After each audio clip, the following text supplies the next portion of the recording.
Okay, so I don't get to start introductions like this normally on this podcast, but today I'm joined by Emmy Award-winning actor and a man who had no choice but to be here, Scott Clifton. You might know him as Theoretical Bullshit. So, Scott, thank you for coming on. Thanks for having me, Emerson. I'm really excited to just have a conversation with you because we've interacted on Twitter. Maybe we've in like a big group of a bunch of people, we've had a little exchange. But yeah, I really enjoy everything you say. It's very hard for me to find something that you say that I disagree with, and so this is really exciting. But I yeah, see you're a man of immaculate taste. well, there's no accounting for it, they say. But yeah. I mean, I have no idea where this conversation is going. I have a few bullet points here, but other than that, I just want to see if we can stumble on any substantive areas of disagreement. And Yeah. for those who are watching, I am having two libertarians on actually in a few weeks. So this is more it's just I'm always between these two camps, so I have to like tack differently depending on who I'm speaking to, if I'm talking to a free will skeptic or a libertarian. Um, but yeah, I mean, why don't you tell us a little more about yourself and kind of just briefly sketch your position on free will at the moment? Yeah, sure. Uh, so I guess I'm not, it's not that I'm a hard determinist because I'm agnostic on whether there's, something like quantum indeterminacy or, but I guess I think there's something called a hard indeterminist, right? Which is the idea that whether or not it's determined, free will isn't compatible with either one, right? Isn't that hard indeterminism or something like that? Either way, I'm a free will skeptic.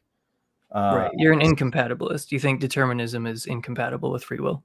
But I also think that randomness, Right. any combination of determinism and randomness is incompatible with free will. Like you don't get free will out of either one. So I think that makes me a hard Hard in, incompatibilist, yeah, a hard right? incompatibilist. Yeah. I don't know the words, man. I don't know the lingo. uh, yeah, and I think maybe 15 years ago, I would have sort of called myself a compatibilist before I really gave it much thought.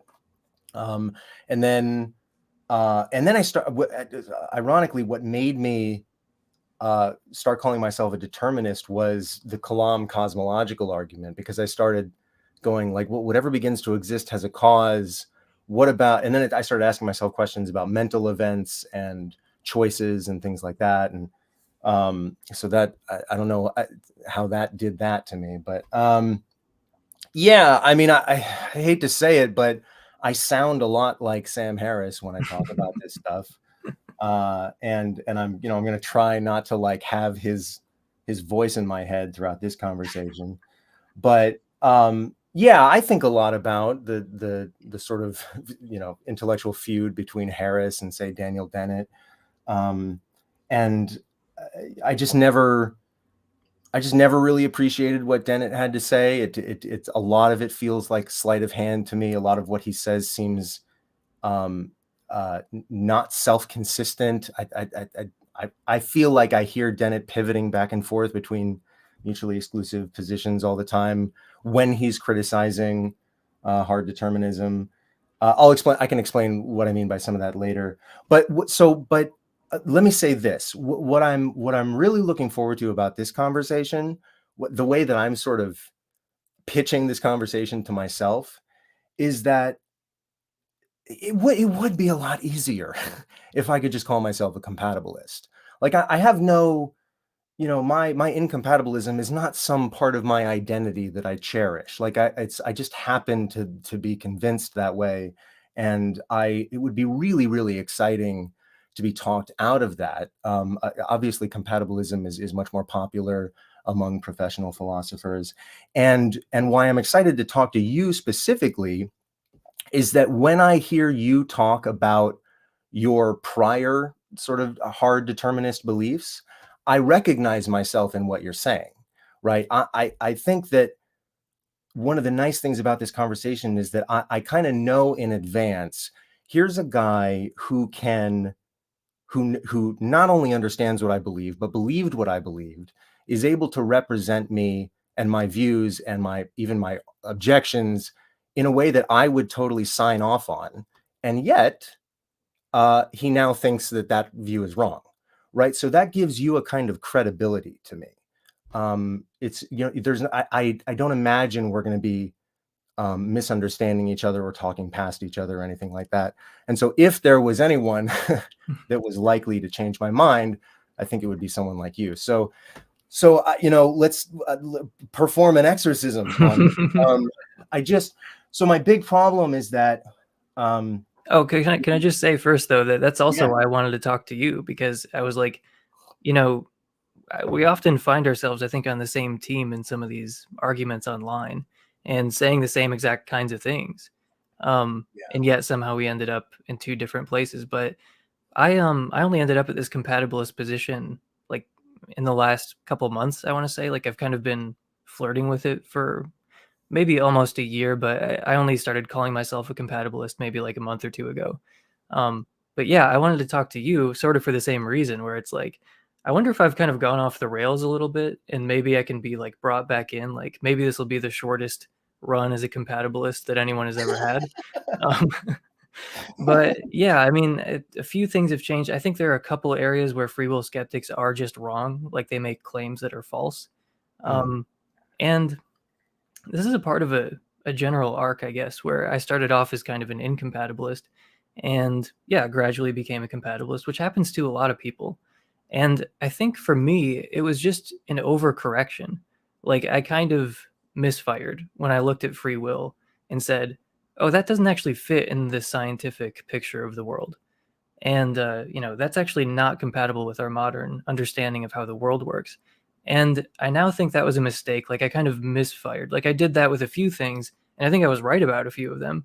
And now I feel like I'm in a period of like correcting the overcorrection in some areas where I thought that like being an atheist meant a whole laundry list of things. And I think I was wrong about like half of those things.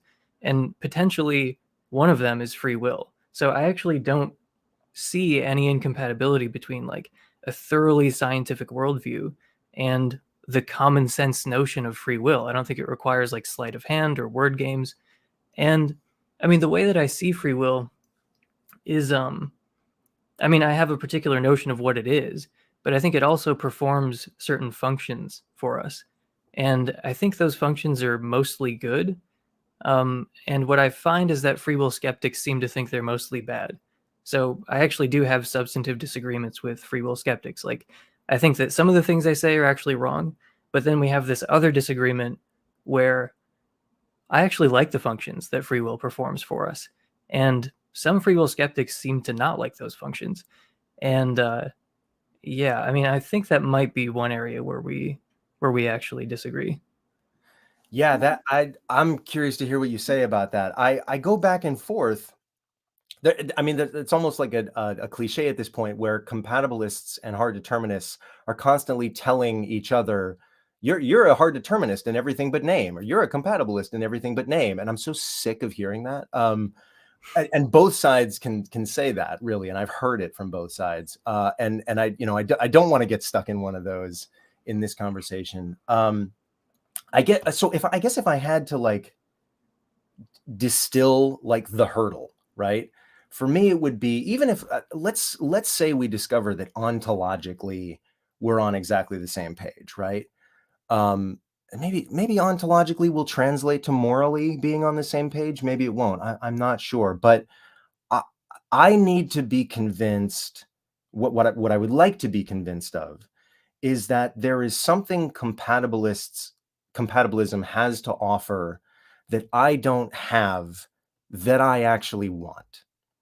And that would be it. I mean, if there is something compatibilism offers that I don't have that I want, then I think I would be a compatibilist.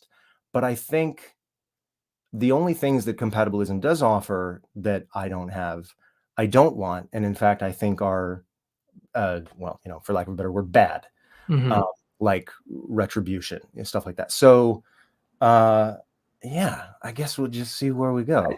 Just on the all but name point, I actually was a compatibilist in all but name. So I mean, like maybe I'm the only person who that was actually true of, but like ever since I, first learned about it, I didn't really think about it. And then when I was like 19 or 20, I started thinking about these sorts of issues and became a, hardened compatibilist. And I've constantly found myself at odds with other free will skeptics, about like praise and blame and, justly deserving reward and punishment. Um, yeah, like I was constantly at odds with other free will skeptics, and I thought this was something that we could have like kind of internally. And then when I started revisiting some of the compatibilist and incompatibilist debates, like particularly with Dan Dennett and Greg Caruso. Yeah. And when I heard that debate, I was like, I already agree with everything that Dennett is saying. Like I think I actually am a compatibilist in all but name, because there's kind of a blurry line between the metaphysical issue, just of like, oh, this is an interesting question about whether or not we have this weird capacity. But then there's the more practical side of it, like the moral responsibility stuff.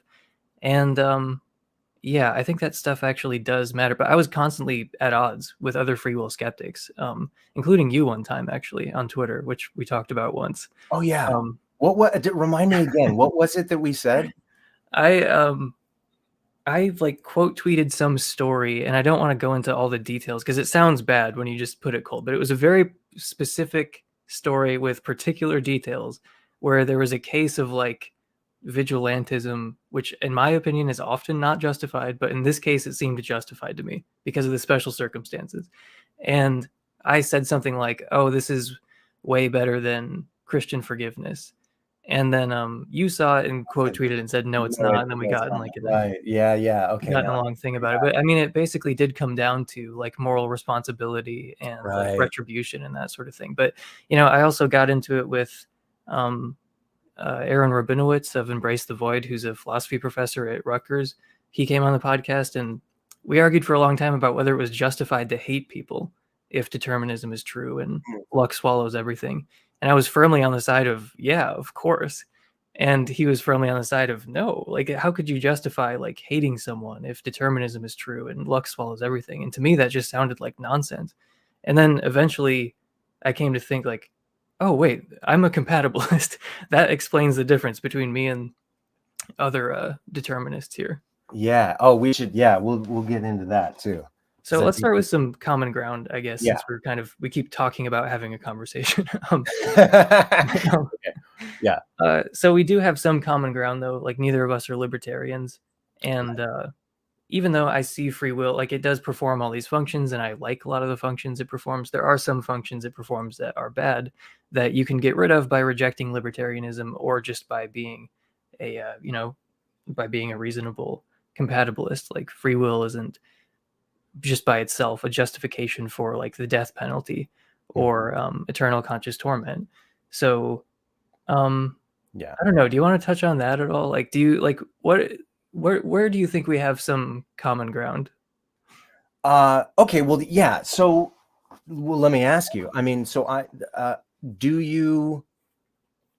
I don't think retributive justice has any place in a sort of morally enlightened worldview. I don't think. I think everything that you get from retribution that's actually good, you would get from a kind of consequentialist, view of things anyway. So I don't think punishing somebody just because they deserved to be punished. And we can come up with like thought experiments that sort of control for all the relevant variables and then ask ourselves, what's left, which I intend to do with you.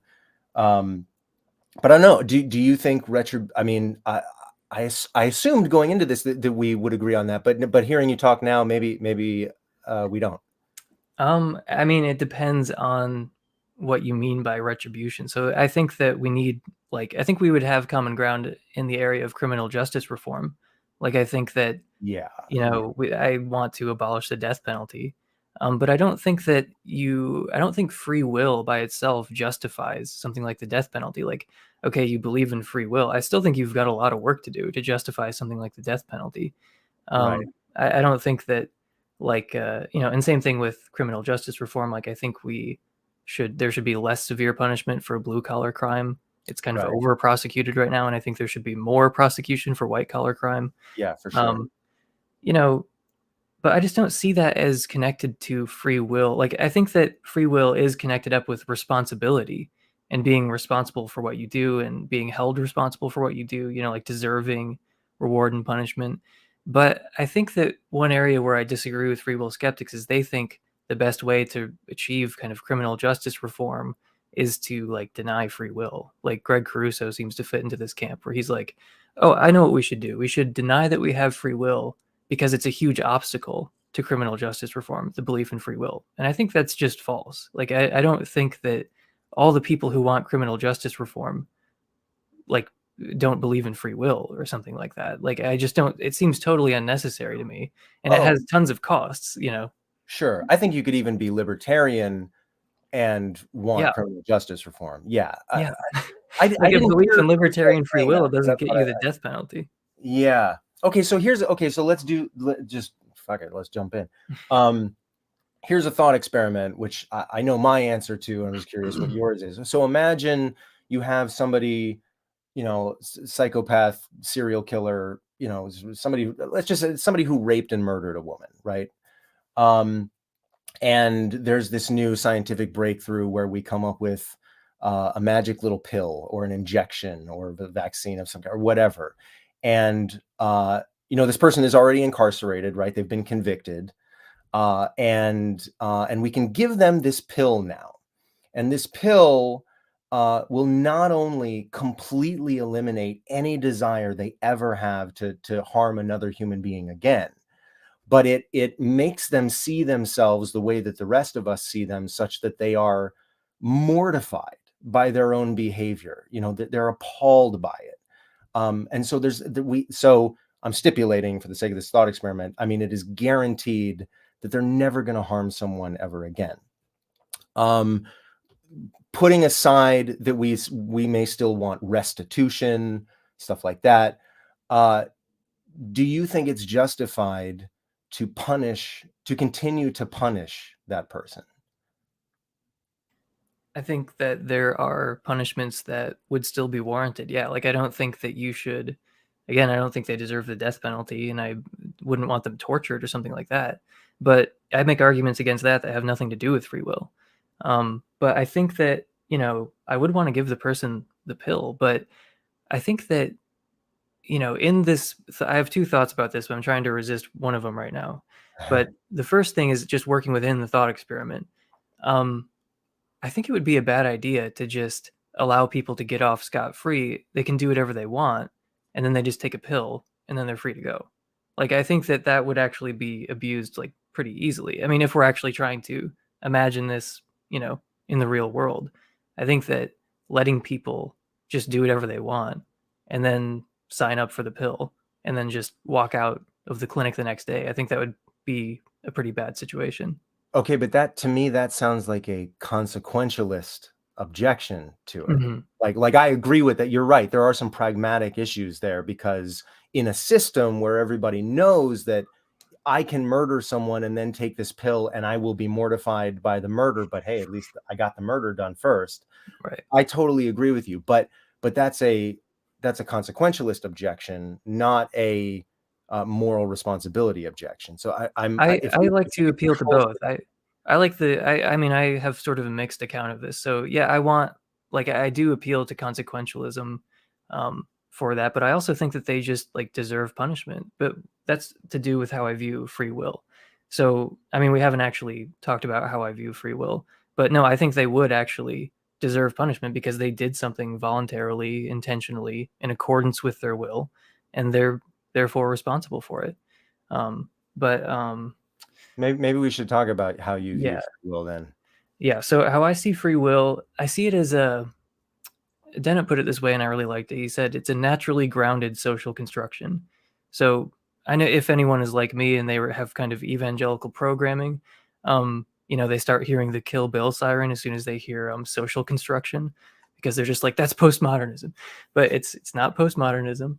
Um, Lots of things are social constructions and they're real. Like Goldman Sachs is a social construction, but it would be crazy to be like an anti-realist about Goldman Sachs, or like US law is a social construction, but it's still real. And but yeah, free will is ultimately something that's grounded in real things, like real conditions that are either met or not met.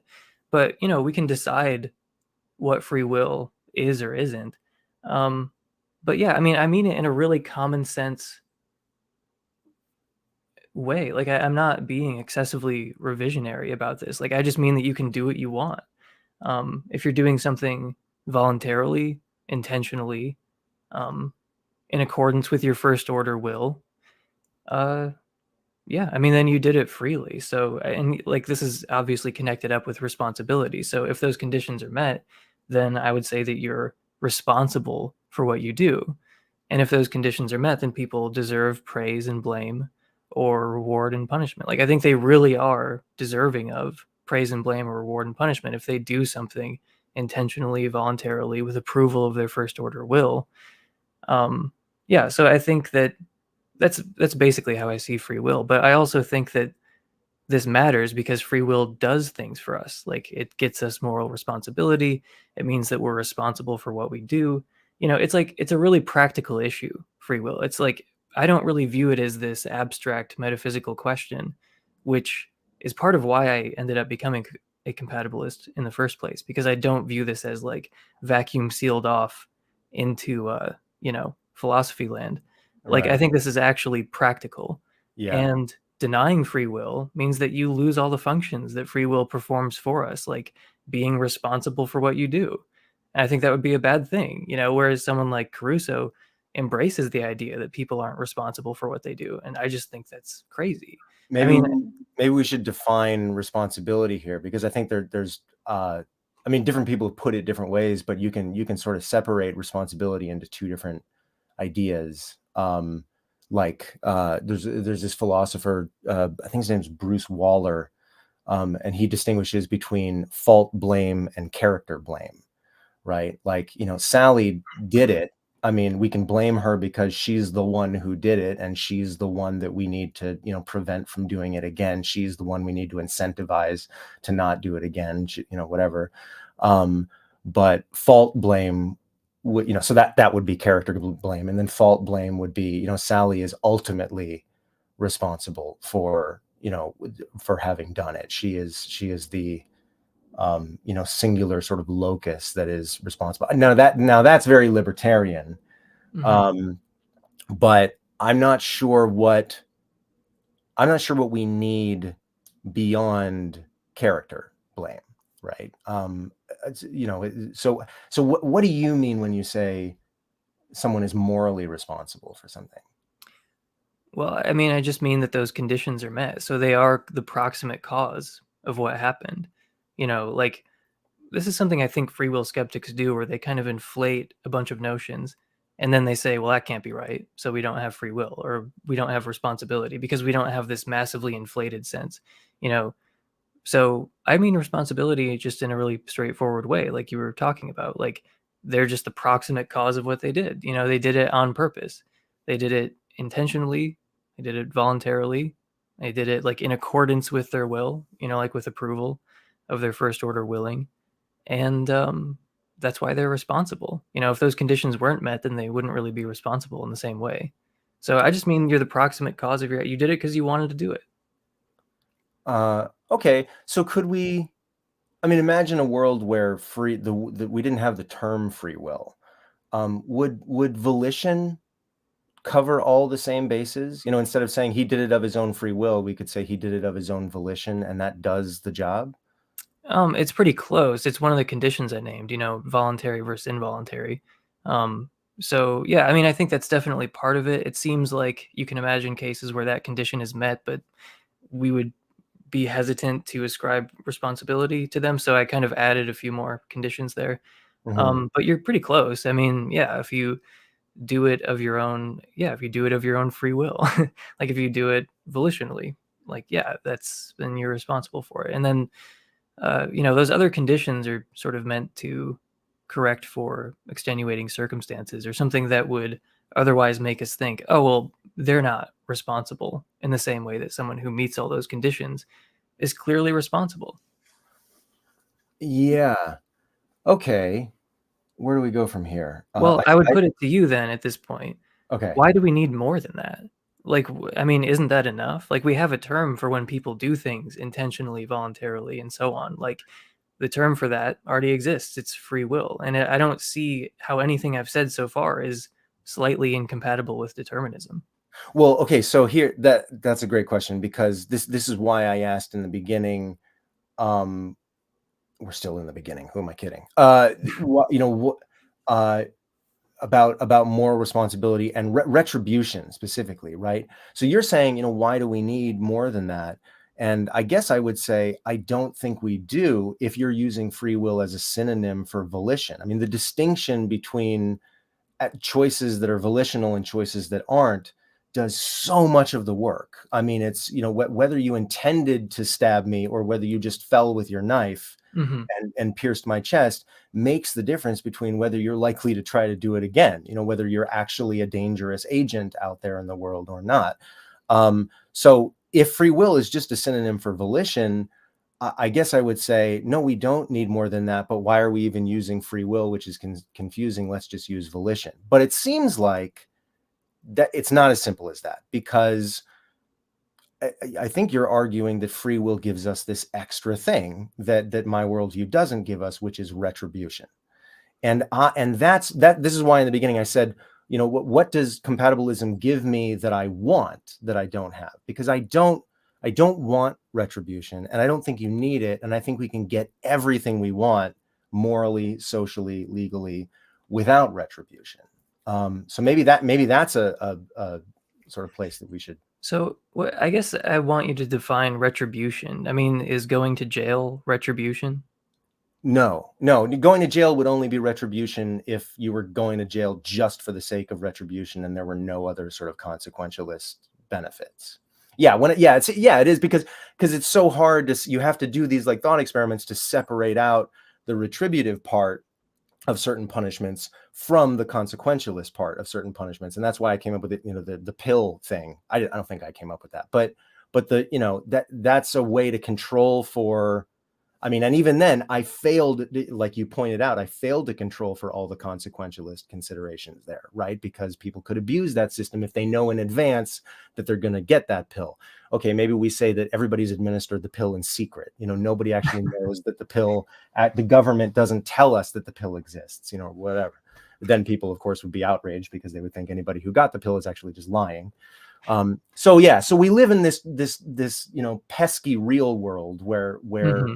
these things are inextricably tied to each other. And so it's really, really hard to separate out pure retribution from consequentialism, right? And so, yeah, when I say retribution, I'm talking about just pure retribution for the sake of punishing someone because they deserve it, even if all the other considerations are sort of taken care of, for consequentialist considerations. I mean, I just want to take one step back though. I don't think that volition is sort of synonymous with free will. It's like a good first approximation, but I think there are other conditions that are important. But for the retribution point, I mean, this is this is where things get kind of interesting for me, where I sort of start to get confused about what free will skeptics are talking about, and I start to wonder, because compatibilists are always accused of playing like kind of word games or like semantics or something. And it's like, what is this extra sense that you're talking about? I'm not sure I know what you're talking about. Like when free will skeptics talk about like, oh, okay, so sure, you deserve like, what's going to happen, but you don't have like basic dessert. You don't have like super special dessert. And it's Right. like, okay, like what does that mean? Like what does that do? What is the practical difference between these two worlds? It's like, well, you don't really deserve it, but we still act in exactly the same way because of we have these consequentialist justifications. But it's not because you deserve it. Like no one deserves punishment, and it's like I don't know. I just get confused. Like what is the practical implication of what you're saying exactly? Because I don't give me like a thought experiment because this is like a practical issue. Like what are the different policy recommendations or ways of being in the world that result from what you're saying as opposed to the more commonsensical way that I'm approaching it, where it's like, yeah, people have free will, they do what they want, they're responsible for what they do. Well, I mean, even though you and I tend to agree on criminal justice reform and the death penalty and things like that, a lot of compatibilists like Dennett. Okay, so here's something that I'm going to try to. If I'm not answering your question, and I may not be, just interrupt me. But do you remember that feud between Dennett and Harris, and they like had an email exchange back and forth, and the world watched eating popcorn. And in the beginning, there was one reply that Dennett made to Harris, where Dennett says, "You're a compatibilist in everything but name only, Sam." And then one paragraph later, I'm not even kidding, one fucking paragraph later, Dennett goes, "But if Sam Harris had his way, we would let all the prisoners out of prison. We would tear up all the social contracts." And I'm like, you don't know what the fuck you're talking about, do you? Like, you don't even know what you're arguing against. So to me, it seemed like he was speaking out of both sides of his mouth. And that's where I constantly get stuck. Is this, are we just arguing over semantics, or are we arguing over something practical? Because Dennett is flat out incorrect that on Harris's view, or on someone like my view, that we should tear up all the contracts and let everybody out of prison, right? I mean, he's completely ignoring the consequentialist reasons, the very consequentialist reasons that he appeals to himself when he's arguing for free will, right? So I'm I'm embarrassed. I mean, I'm just as confused as you are about, I don't know really what moral responsibility gives us that my worldview doesn't, that I actually think is good for us. And retribution, punishing somebody just for the sake of what? I mean, I guess the way to define retribution would be two wrongs making a right. Really, I mean, it's hurting someone for the sake of hurting them, because they should be hurt because of what they did. They hurt someone else, and so there should be balance in the universe. They should be hurt. And that, I think there's absolutely no place for that in an enlightened moral worldview. But I think that is what free will it's this kind of slippery slope from free will to that. Maybe not even a slippery slope. Maybe it's already there. I mean, I don't think that I would sign on to that, though, of like I don't think you would punishment. either. That's okay. So I don't believe in like punishment for the sake of punishment. It's like punishment because people deserve, they did something, they're responsible for what they did. Okay, So so they yeah, deserve punishment. if you could, if the word deserve was stricken from your vocabulary, Mhm. how would you say that same sentence again? Well, I think I would be backed into like a more compatibilist a consequentialist justification at that point. But I'm saying I think that you can make a consequential justification for some of these things, but really that's not how I'm thinking about it. And I don't think that's how most people think about it. Like, commonsensically, they just think, well, yeah, he did that. He meant to do it. It wasn't manslaughter. It wasn't an accident. Like it was, we have these distinctions in the law, that makes that, we have this term already for people doing things in accordance with their will, versus some other extenuating circumstance. And then if they did it in accordance with their will, then they're responsible. And it looks like my camera just became unplugged. Yeah, you turned into like a big yellow circle, man. What happened? Are you okay? Is this some weird new disease? Let's see here. um, let me just jiggle the cable here. Oh, please work. Please work. I mean, I guess. Yeah, that's weird. It just straight up turned off. Now he's muted. Well, everyone, let me tell you, when I was a little boy, I'm hosting the show now because Emerson's taking care of shit. Oh God, now he's gone. Oh no, he's back. He's back. Thank God. I don't know how to host anything. Emerson, come back. I need you. I'm scared. Okay. Well, I'm definitely buying a new camera after this. And last time I went on stream with Jonathan Pierce on his channel, and like 5 minutes before we went on, my camera did the same thing. Oh no. Did it ever come back on? Yeah, it came back on like right in the nick of time, but it's like, Oh I geez. just need you to stay on. That's really, you have one job. Yeah. Okay, so I don't So want I to think just get bogged down in oh, what do we mean by this or that? I mean, yeah, yeah. I'm just Okay. trying to identify like a substantive area where you and I would make different recommendations as a result of. Oh, right. So I was saying how I think that there is actually more than just a consequentialist justification for like punishment. Um, Oh, well, that's yeah, huge then. So what would right. that be? Well, so you add, well, it would be that people deserve punishment because they did something freely. Like it would be the thing that you're trying to resist. Because you said if you had to remove the language of desert, then like how would you characterize it? And it's like, well, I would have to cash it out in some kind of consequentialist way, but that's not really an accurate reflection because I have this sort of mixed view of of Do you think that like the idea of moral desert is like in some way irreducible? Like it just can't be phrased differently, or there's no synonym for it that exists, or it just can't be you could put it in other terms, but that's just not how I think of it or other people think of it. Like, you know, I'm like again, I'm just approaching this in a more like common sense way. Like, yeah, you people are deserving of punishment if they do something according to their own free will. And like that's just how I'm viewing it. I'm not playing a game with words or something like that. It's I think that's how people normally operate in the world, right?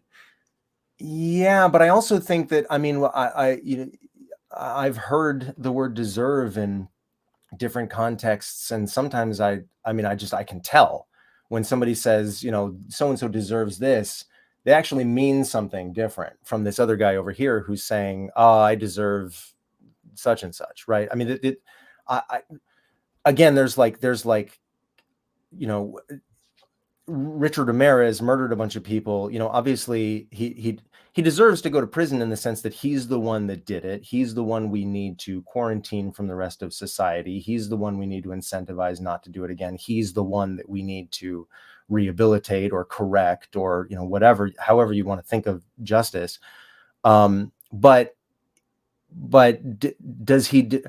I don't think he deserved to have the parents that he had, and the I don't Mhm. think he deserved the abuse that made him the way that he was. I don't think he deserves the brain that he had. I mean, it's all bad luck. I mean, the guy from beginning to end was just straight up unlucky. So in one sense, of course, he deserved because he's the guy that we need to get in jail so that more people don't get murdered and so that other people don't see as an excuse to start murdering, right? There's like all these good reasons why he should be punished or put in prison. Um, but I don't I beyond that, I don't know what it means to say that he deserves No, to we're in total agreement there. Like it's of course he's unlucky. Like so this is where we would kind of join forces against people who think you have some kind of really deep sense of ultimate right. responsibility. Yeah, yeah. No, you are ultimately the product of luck. But I don't think that free will means being able to will what you will or something like that, or like I don't think that free will has ever meant that you get to choose your parents or something like that. It just means that you're kind of the proximate cause of your actions. Yeah, And but a this is part of libertarian might the say that that free will means that you are the way that you are in spite of your parents, or well, that you are not who you are is not in any way contingent on your parents or your genes or your surroundings. It's entirely contingent on the choices, the free choices that you make as an agent, which are not determined by any of those things. So I mean, you're not saying that, but a libertarian it would not be saying the same thing that you are. I think it depends on the libertarian, actually. Like, I think Oh, that there are. So I'm having two libertarians on in a few weeks, and by my lights, they're on the more reasonable end of the libertarian bell curve, because I didn't have any respect for libertarianism before I started speaking to a couple people in particular. One of them is a Christian, one of them is an atheist. I think he's the only atheist in the world who believes in libertarian free will. yeah. Um, but it's kind of made me, I don't know, I wouldn't say like respect the view more, but it makes me realize that a lot of my exposure to libertarian free will has been exposure to like the worst possible version and like the least plausible, like least reasonable possible conception of free will that's out there. And it's like yeah, I mean, I think that this is just a more reasonable version of free will. Like compatibilist free will is a more reasonable version of it. It doesn't really get us too far away from the common sense notion. Like I think that stuff like libertarian free will is just this really inflated sense of free will. I'm not even sure if the proverbial man on the street would have the language to talk about the kind of libertarian free will that people talk about.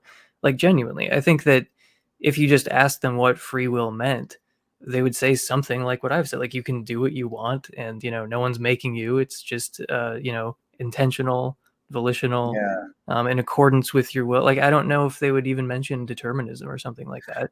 Actually, I used to disagree with that, but I think that you're probably right now. For just empirically, I think that you're probably right. And I've heard you introduce the idea of, I mean, I do. So I think that maybe most people on the street would say, if you ask them, could Richard Ramirez have done otherwise? They would say yes. Mm-hmm. But if you drill down and drill down and drill down, they might end up meaning something like what you proposed, which is a kind of epistemic could have done otherwise, and not a sort of metaphysical could have done otherwise.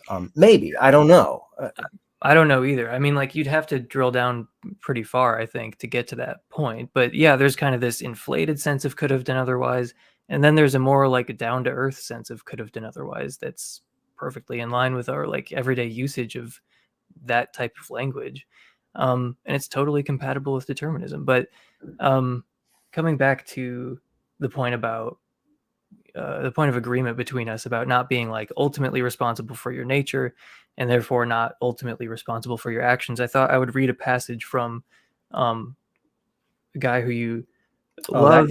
Yeah, a person who you've never disagreed with about anything. Um, Hey now, hey, I do.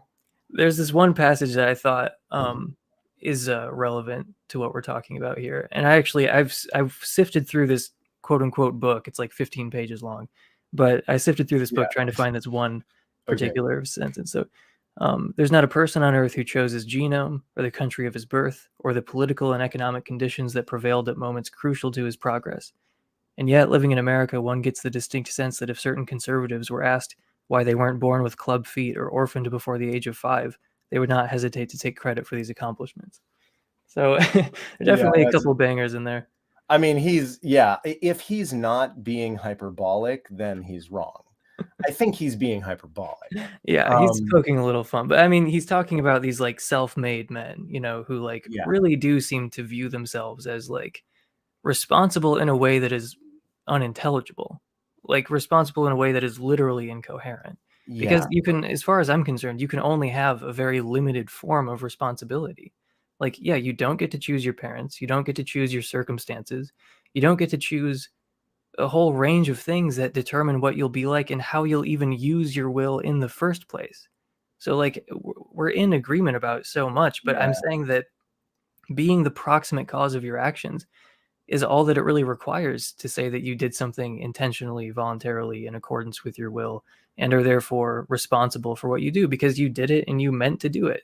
And I mean, that's all I really mean by it. It's a pretty straightforward notion of free will. So this like standard free will skeptic strategy or incompatibilist strategy of kind of inflating and exploding the concept of free will, where it's like, well, okay, you can do what you will, but you can't will what you will. And it's like, who cares? I mean, like, why should I want who cares that I can't will what I will? That's not what free will has ever meant. Or they say, oh, yeah, sure, you can deserve punishment, but you can't deserve punishment. And I'm like, what are you talking about? Like, they just keep inflating things where it's like, okay, well, you don't have basic desert, or you can't will what you will. And it's like, who cares? Like again, it's just like you're What? inflating this to this thing that you can't possibly have and saying therefore we don't have free will. But I think I think there's an intuition working there, which is that you're saying who cares about the difference between those things, but I think a lot of us have this intuition that the difference actually does matter, in that it changes how we actually pragmatically respond to someone. I mean, hate was one example that Mhm. you brought up, and maybe that's something that we should talk about. But Yeah, let's talk about hate. uh, Do you think it's justified to hate people? I hate to be that guy. I mean, I think well, it's going to depend on what we mean by hate, right? Okay, so here's my answer. If it's justified to hate the tornado that killed my father, then yes, I think it's justified to hate someone. But if it's not justified to hate the tornado that killed my father, then no, it's not justified to hate anyone. Hmm. So I mean, do we people hate do say tornadoes? fuck cancer. Huh? Yeah. Well, right. Well, it's funny. I've always said that, in my most enlightened moments, when I'm like my most zen or whatever, Mhm. when someone really wrongs me, I mean, we're like really wronged me. When I'm at my best, I'm not, I can somehow not be angry about it for too long, Mhm. right? I'm just forward looking, right? And I don't hate them for it. I recognize that they are just like me. If I switched places with them, I would have been them. And that's, so there's no utility in me hating that. It doesn't do anyone any good. In fact, all it does is hating them causes me unnecessary suffering. And so there's a good reason, if you can, to not hate people. In my least enlightened moods, I literally hate the remote control when it's not turning the TV on, right? Like I become this Cro-Magnon that like is like agentizing, this inanimate object, because I'm treating it as if it's wronging me in some way, as if it Mhm. chose to hurt me. So uh, I don't know, I mean, so I want, my aspirations are to be that version of me that doesn't, not only doesn't hate the remote control, but doesn't hate people, because I mean, that this is a pragmatic reason, but I'm just happier not hating anyone, right? Right. And probably the rest of the world is better off with me not hating anyone if I'm always just forward. Hate, there's something about hatred that is backward, or that is backward looking, whereas there's something about love that is forward looking. And I know that Sam Harris has talked about the asymmetry there. I think the asymmetry is a little different from how he puts it. I can't remember how he puts it, but to me, that maybe that's the difference. And consequentialism, it makes sense that I would think that, because consequentialism is forward looking, and moral responsibility tends to be, in a lot of contexts, backward looking, if that makes sense. I mean, I think what you're saying is, like very wise in many contexts, but I just don't really see how free will bears on it such that like I couldn't adopt what you're saying, where you're like, oh yeah, I am actually better off if I can let it go. But I don't think that really is unavailable to like a compatibilist or something, or even a libertarian. What you just said about kind of letting go of hatred being good for you, Well, then personally. yeah, but then that raises the really important question. You asked whether hatred is justified, right? Right. And so if you're kind of like me, where you Yeah, kind of, the question was more like, do you think people deserve hatred if they do something really wrong? Like, do you think, yeah, they deserve my hatred? yeah, no, They've I don't, earned it. that sentence doesn't make sense to me, I suppose. See, I think this is one area where we definitely disagree, because I do think that people can earn your hatred, and like, yeah, obviously like letting go of hatred can be good for you, but I think that I think this comes down to my view about moral facts actually. Like, so I don't think that free will kind of bears on this question of something just being wrong objectively. So it's like when someone like Henry Kissinger commits, numerous war crimes over decade after decade, like, I really hate him. I think he's earned it. He's a mass murderer. And I think that if anyone's worthy of hatred, it would be him.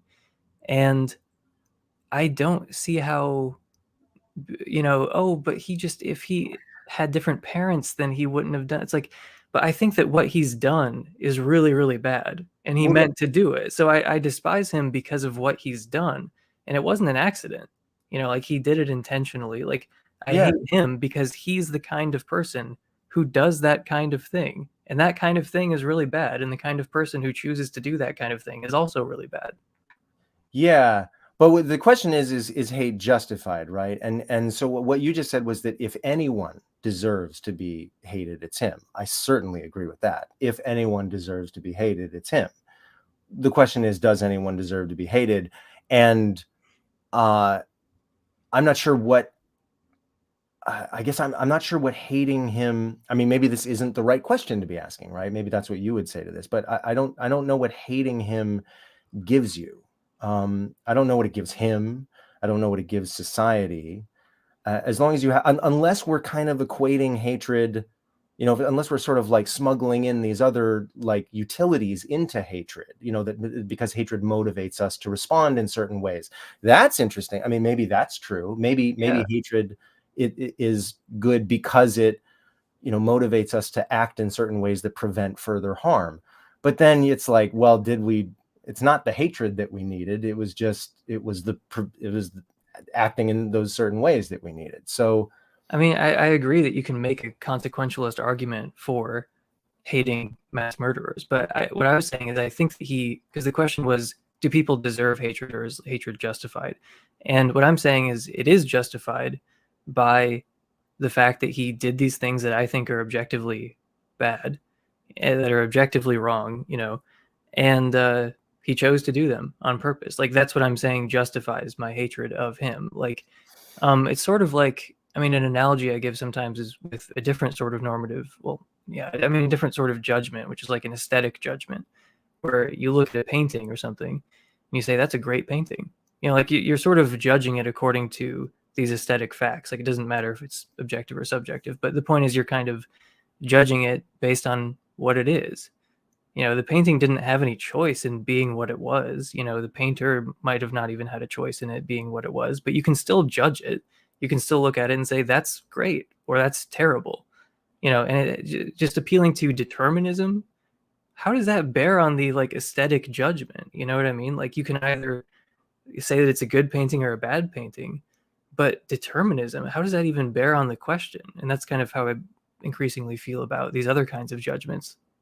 well, it's certainly good that I mean, it's certainly true that, there are good paintings and bad paintings, and there are good people and there are bad people, and Yeah. there are good choices and there are bad choices. Um, I get so does saying that hatred is justified mean that hatred serves some kind of purpose, or can hatred be justified in some sense that does not in any way entail that it serves any purpose? I mean, I think it happens to serve a purpose, and I'm happy to like appeal to those consequences, like those good consequences. But I do think there's something else going on as well, which is just that the person, could be worthy of your praise or blame or your love or hatred, just by virtue of what they are. Like by virtue of their nature and what they are and how they behave, they could be worthy of your love and respect or of your hatred, and you're justified in despising them just because of what they are, even if they had no control ultimately. They had no ultimate control over becoming who they are. Well, you still like them or don't like them. You still like Oh judge them. yeah. Oh Yeah. no, for sure. But okay, so oh man, I've been trying to avoid this, but maybe we should start talking about brain tumors. This is Um, actually a good point because someone right before we got on, someone was on Twitter saying, you know, well, with there's neuroscience and like, my brain did it, like there are these laws of nature and like your brain does it. Well, I mean, you know, sorry, I'm detracting from you wanted to talk about tumors. no, you're right that that's the reason I'm bringing it up, right? So, Hmm. um, all right, you've got your Charles Whitman, you've got the guy that Michael Shermer. I think Michael Shermer said that he in the Caruso Dennett debate, Shermer gives an anecdote about how he gets these letters from inmates in prison all the time, and Hmm. one inmate, he he was convicted for raping and murdering like a bunch of women, And Shermer wrote him back and said, why, did you do that to these women? And the guy said, I don't know why. I just feel this. I mean, I see a woman and I just feel like, oh my God, all I want to do is rape and murder her. Right. And so, and then Dennett, of course, jumps in and says, well, see, that guy's not, that's not neurotypical, right? That guy, that guy, there's something wrong with that guy's brain. But the guy, there's no like tumor. There's nothing like that. There's nothing, he's not being controlled from the outside. There's no manipulation happening. I mean, this really is him. And yet for some reason, because this guy has these urges that he can't even seem to repress, Dennett seemed to want to say, well, that's not, that's not really his fault. And then, but then you look at somebody like Charles Whitman, who has an actual brain tumor, like pressing, grapefruit sized brain tumor pressing on his amygdala or whatever it is, and he wrote the whole like suicide note saying, please do an autopsy on me, because I don't know why. I just want to kill, I never felt this way before. So, I mean, let's say that the dude in prison, that wrote to Shermer, I mean, let's say that he just is the way that he is because of like the worst possible child abuse, let's say it's some combination of his genetics with like, just who, beaten every single day, locked in closets, tied up, whatever it takes to make somebody, this human being. Whereas the other guy, Charles Whitman, none of that, happy childhood, whatever. He just has this, really, really bad luck biologically. What do you agree that one of them is morally responsible and deserves our hate and the other one doesn't? Or like how do you see the difference between those two guys, if any, or do you see any difference? Well, okay, so let's start with the first case. So that guy is not in control of himself. Like what Dennett wanted to harp on was like, this guy doesn't actually approve of his first order desires. He wishes he could stop, but he can't. So he's not in control. And ordinary functioning people are in control. I mean, that's part of, because again, we both think that like free will and responsibility are kind of bound up. Like if you did it freely, then you're responsible for it. So he says this guy's not responsible for what he's doing. He's not in control. I mean, we still have to, quarantine him and everything. Yeah. But he's he's clearly not in control of himself. Well, he's not, but he only said his only claim was that he wasn't in control of his desires.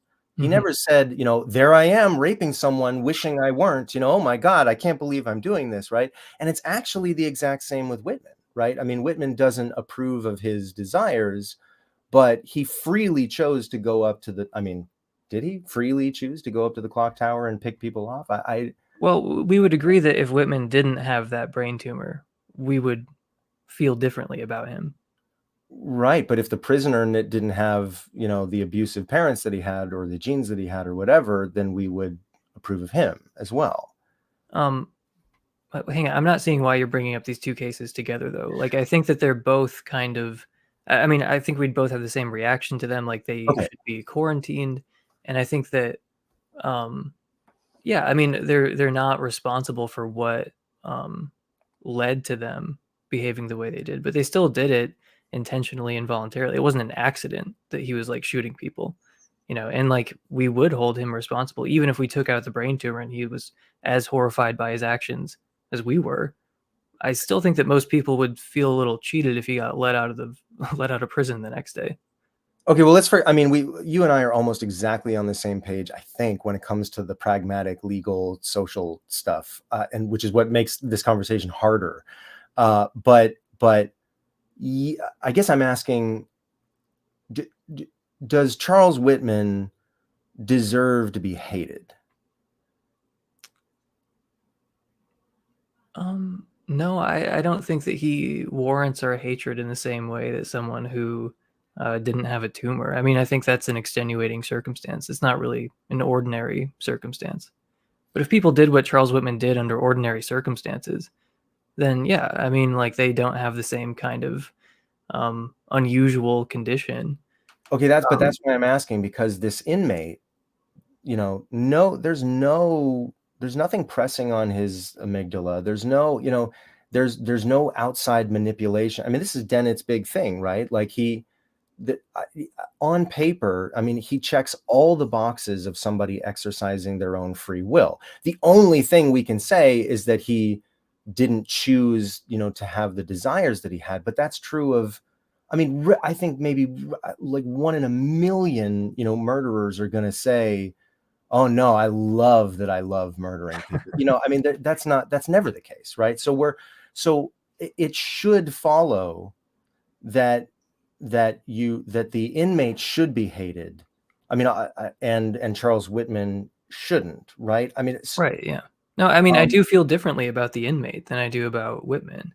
I mean, like, Whitman under ordinary conditions didn't behave like that. But I mean, like, again, every way that we would react to Whitman, I think we're on the same page about. But when it comes to the first guy, it's like, no, I do hate that guy. Like, I think that he's a piece of shit, and like, we should definitely quarantine him. And there's nothing wrong with hating him or judging him. Like, yeah, and he's ultimately and I. This is where we would be on the same page about saying, there but for the grace of God go I. But I just don't see how that really should have so much of an impact on how we view free will or something like that. Like, again, it seems like we're kind of going outside the normal boundaries of what we mean by free will and saying, yeah, but you didn't really control the conditions at the Big Bang. So can we really say you did it freely? yeah, but this is what I'm trying to test, right? So because to me it seems inconsistent. I mean, when you think about it, when I think about it, it seems inconsistent to hate Charles, or to not hate Charles Whitman, and to think, Charles Whitman isn't a piece of shit. He's just unlucky. But to hate this prisoner, I mean, because what did the brain tumor do to Charles Whitman? It changed his brain. Well, what did this guy's abusive parents do to him? It changed his brain. I can't think of a relevant difference that isn't just special pleading that explains why we should hate one and not the other. I mean, sometimes I add this condition to try to correct for some of these cases where I say, if someone acted intentionally, voluntarily, in accordance with their will, like with approval of their first order desire under ordinary circumstances, and I add that last one, but I sometimes hesitate because it feels a little bit like cheating.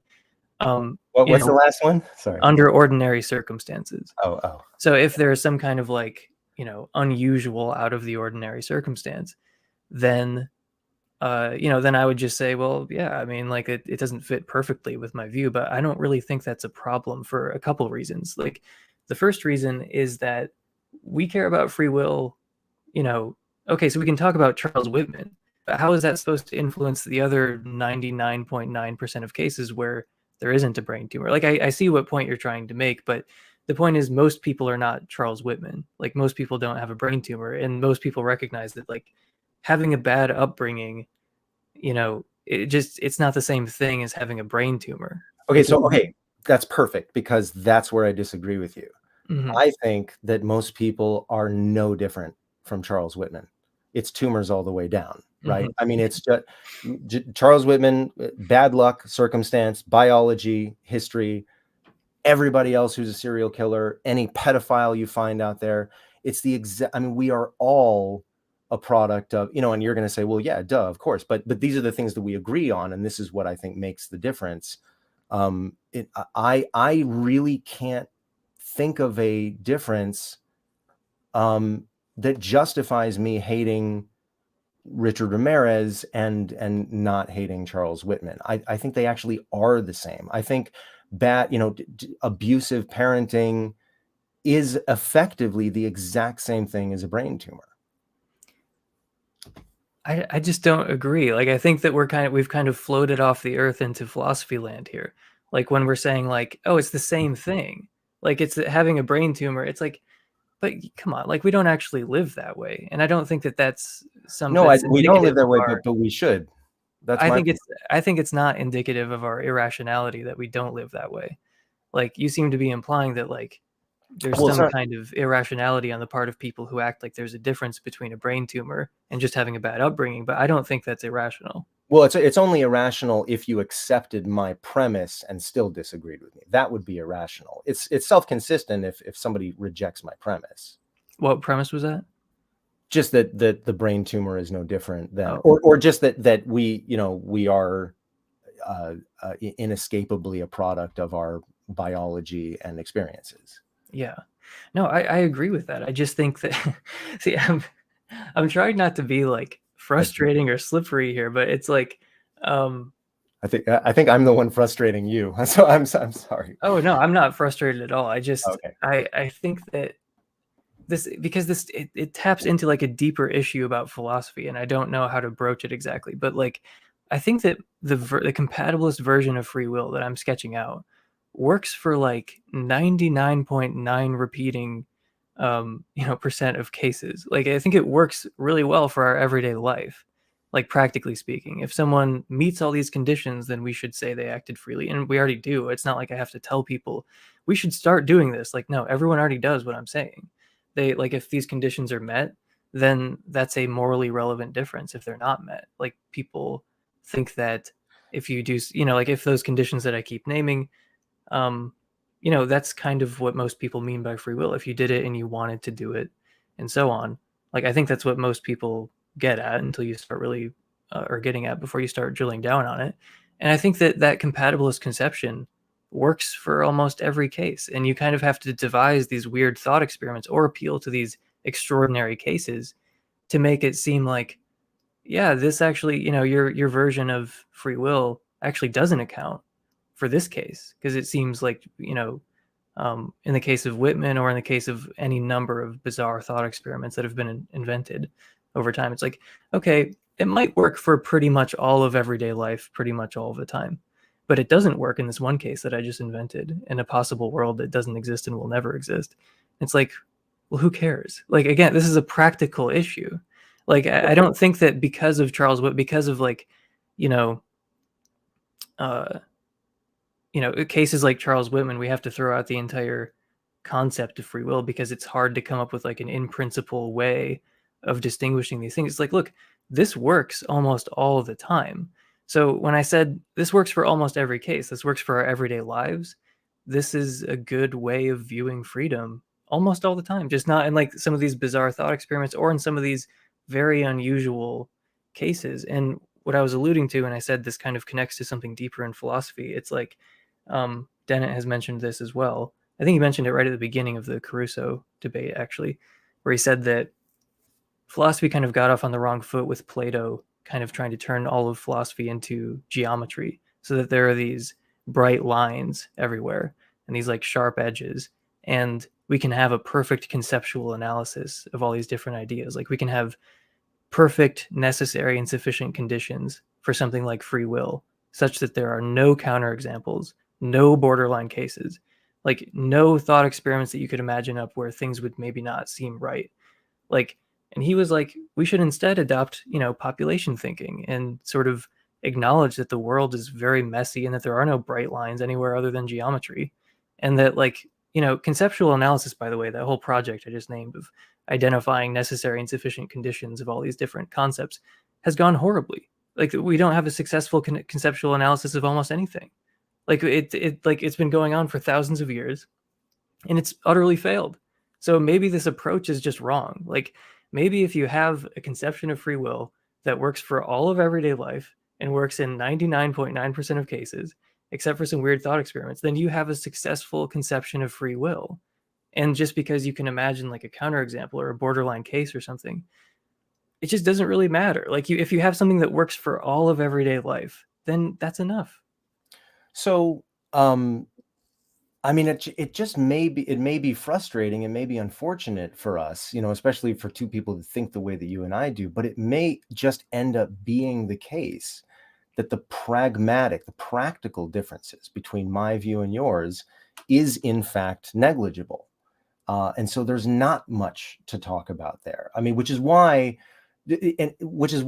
these thought experiments are coming into play, right? Because we're trying to find a way where some scenario where we're trying to diagnose the problem, right? Is this a pragmatic difference, or is it just a theoretical difference, right? So that's what the thought experiments are designed to, not to solve the problem, but to figure out whether there is one, right?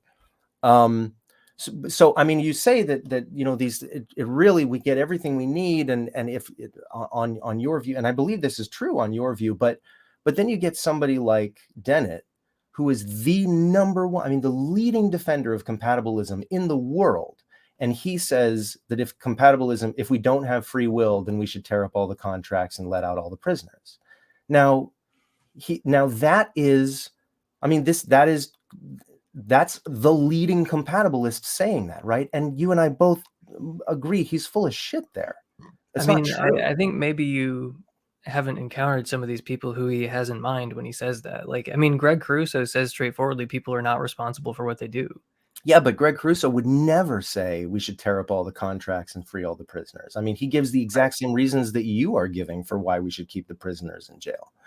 So, No, because I buy into. Well, sorry, go ahead. Oh no, go. I'm just saying that I do see a danger to compatibilist thinking, and that's a very prime example to me. Okay, so sorry, what is that danger specifically? That mentality, that sort of like black and white mentality, that the only justification for keeping somebody, that there is no other justification for keeping. I mean, now I think most people recognize that what Dennett said there is not true. And maybe if you hold his feet to the fire, even he would say, okay, I was being hyperbolic, I got ahead of myself. But I know a lot of compatibilists who think that free will is the only way, you know, hating someone or you know, assigning somebody like moral responsibility in the sense that we're talking about is the only way to justify protecting ourselves from them. And I think so. Maybe we should pose this question. Let's say the society was structured differently, right? Let's say because one of the things that's keeping me an incompatibilist is this disagreement about hating someone and this disagreement about what they deserve, right? And even the pill thought experiment, right? So maybe we should ask, like, if free will were not a part of our lexicon at all, I mean, do you think that we couldn't have the same exact structure of society, albeit with different language, but that we couldn't have the exact same outcome if we were all hard determinists? I mean, I think you could, but it would be fucking creepy. I think it would be a weird. I think it would be like. It would be a weird, like, Clockwork Orange world where everyone is like just rehabilitated, like, and we just kind of change our language around things in a way that kind of medicalizes like, oh no, we're not punishing people, we're rehabilitating them, and like we're not putting them in prison, they're being sent to like therapy, and like That sounds pretty good to me. I don't know. Yeah, I mean, it's in practice, I mean, at first pass, yeah. But I think in practice it ends up looking almost exactly the same, except it's kind of this weird medicalized version of it. And it ends up being kind of dystopian because it's not as straightforward. It's not like, look, you did something wrong, so you deserve to be punished for it. It's like, oh no, we don't hate you, we're not mad at you. We just think that you are basically a malfunctioning robot, Well, it's and not we that need to quarantine you, and we need to rewire you a little bit. And then it's just like it turns into this weird, like, okay, wait, let me just clarify something really quick. The scenario I'm talking about is not where everyone is the Dalai Lama and nobody hates anyone or nobody is angry at anyone, right? It's just that those aren't the motivating reasons for the justice system that we have, right? We just have other better reasons in this scenario. So however that caveat may affect your response. well, yeah, I mean, the motivations are different. The motivations are like, we need to rehabilitate you and just kind of rewire your brain. But you're not responsible for what you did. You're basically just, a malfunctioning, um, you know, device. And I think that's a weird way to look at people. I think you should look at them as like moral agents that are responsible for their choices, as opposed to like malfunctioning. Everyone has the equivalent of a tumor when they act in an antisocial way. Well, but they are responsible for their choices. They're responsible in the sense that they are the ones who did it and nobody else did, right? It's the difference, the Bruce Waller thing, the difference between character responsibility and blame responsibility. We don't need blame responsibility. All we need to get everything that we want is character responsibility. You're the one who did it. You're dangerous. You need to be kept away from society. You're the bad guy. We're good guys and you're the bad guy. You are an immoral person. You're a bad person, and we need to protect ourselves from you. And we also need to incentivize other people we can keep all of that language intact, it seems to me. It's not this like hippy dippy Dalai Lama, we're all just like, blissed out, man, and like nobody hates it. That's not the scenario I'm talking about. I think it is a little more hippie-ish than you're making it sound there, because when you actually talk to free will skeptics, and listen to their proposals and stuff, it does start to sound very like hippie-ish, and B, it seems pretty unavoidable that you end up with this medicalized justice system where everything is viewed as kind of a disorder. Like everyone who behaves antisocially has some kind of psychological disorder. And again, I just think that's a weird way of looking at human beings. I don't like it. Like something about it seems almost dystopian to me. I don't want people to think that way. I'd rather them see people as autonomous agents who are making choices, and we hold them responsible for what they choose to do. But that's still true. They are autonomous agents and they are making choices, and volition matters, and motivation matters, and reason matters. All these things tell us whether somebody's likely to do it again, or we can I'm still not seeing what we're actually losing on this account. And I know it seems creepy to you because everything is medicalized, but I'm not even sure. I think you're like smuggling in more than just the fact that it's medicalized. I think you're imagining something that I'm actually not proposing, imagining more than what I'm proposing. That might be the case, but I'm thinking of, I keep bringing up Greg Caruso, but like, I do kind of have in the back of my mind these proposals and, more fleshed out ideas that have been offered by free will skeptics, which just kind of are repellent to me. And like, maybe I would agree with you though on that. I don't know. Like, what's an example? I've been trying to sketch out, like, I think what you're rightly saying, like, hey, I don't think that, like, I'm not wanting this kind of world. It's like, well, the free will skeptics that I've listened to do seem to want this kind of world. Someone, honestly, atheist, when I was describing this dystopia, he said based. And like, I am going off of what, like, I'm not just making this up. This is not something I came up with in my elaborate mind castle of how I'm imagining like, I ended up becoming a compatibilist because of this kind of thing. Like, I was listening to free will skeptics, other than Sam Harris, like listening to other free will skeptics and being like, I don't like that. I don't agree with this. And I'm way more siding with people like Dennett. Like, it came out of listening to free will skeptics and compatibilists kind of hash out their differences. And I was just like, I don't like where this free will skepticism thing is going. Like, it does seem to be leading to this weird, like, parallel society where things are kind of the same, but we're all choosing to use different words for no apparent reason. And like, it does have this kind of weird medicalized overtone to it. And I don't want to live in that world. I have other reasons, by the way. I've been kind of holding off on this, but I wanted to give you a chance to respond. Let's do it. Okay. Because you keep saying, like, what is something that you might lose if you lose free will? Well, I think that it shouldn't be cost-free to do violence to the manifest image. So the way that the world just appears to people commonsensically, I think that, that's a decent starting point. And obviously it's okay to move away from that. But I think that you incur a burden when you want to say that things are not as they appear. Like, things seem a certain way to pretty much everyone, but everyone's wrong. And, you want everyone to move away from that conception.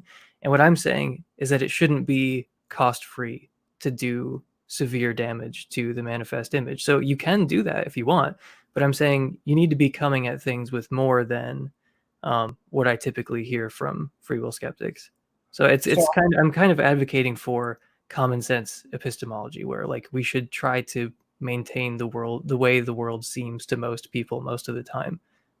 But I actually, I have this suspicion that the way the world seems to most people most of the time is something closer to libertarian free will. And you and I have both already bucked that. And we're fine. I don't know. I don't know if people buy into libertarian freedom as much as they just buy into the idea that they can do what they want and they're responsible for what they do. And there is a difference between doing something of your own volition versus being forced to do it, and like a number of other conditions. But I think it takes a while to get to something like libertarian free will. But that actually does bring me to, so let's say that's true. I mean, because I think a lot of people feel that way. I'm questioning whether or not that's the case. But um, let's say that like I am kind of revising the notion of freedom away from what most people mean by it. Um, I think it's relatively minor. So an analogy I would use for this is like, think about like Descartes' God, who can do things that are logically impossible. Like he can actualize like logical contradictions. Like he's very omnipotent. He's like super omnipotent. Really, really, really omnipotent.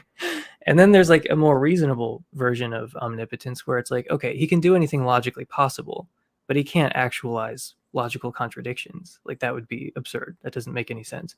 So that would be, I think closer to like William Lane Craig's God, or, just someone else who's more contemporary. So I don't think it would be justified for Descartes to turn around and be like, you're an atheist. You don't even believe in God because you believe in this like diminished kind of revised version of God that's not as extravagant as my version of God. And it's like, well, it's true that I have a less extravagant version of God than you, but I'm still a theist. I still believe in God, something that's clearly God, recognizably God, in the everyday notion of God.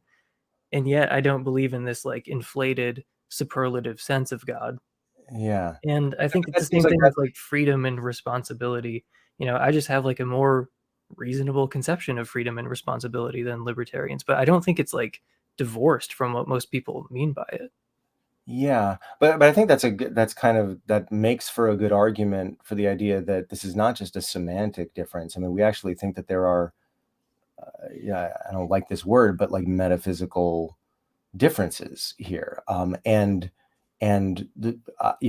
if it's not that I hate the term free will, but I keep being told, it's not that I keep it, but this idea that why don't you you're already there, you're already here, like nothing changes, there's no pragmatic difference, and then just come on over to our side. Just what's so bad about this word free will that you're trying to avoid? I mean, it does everything we want it to do, and all the things you're scared of happening are not going to happen.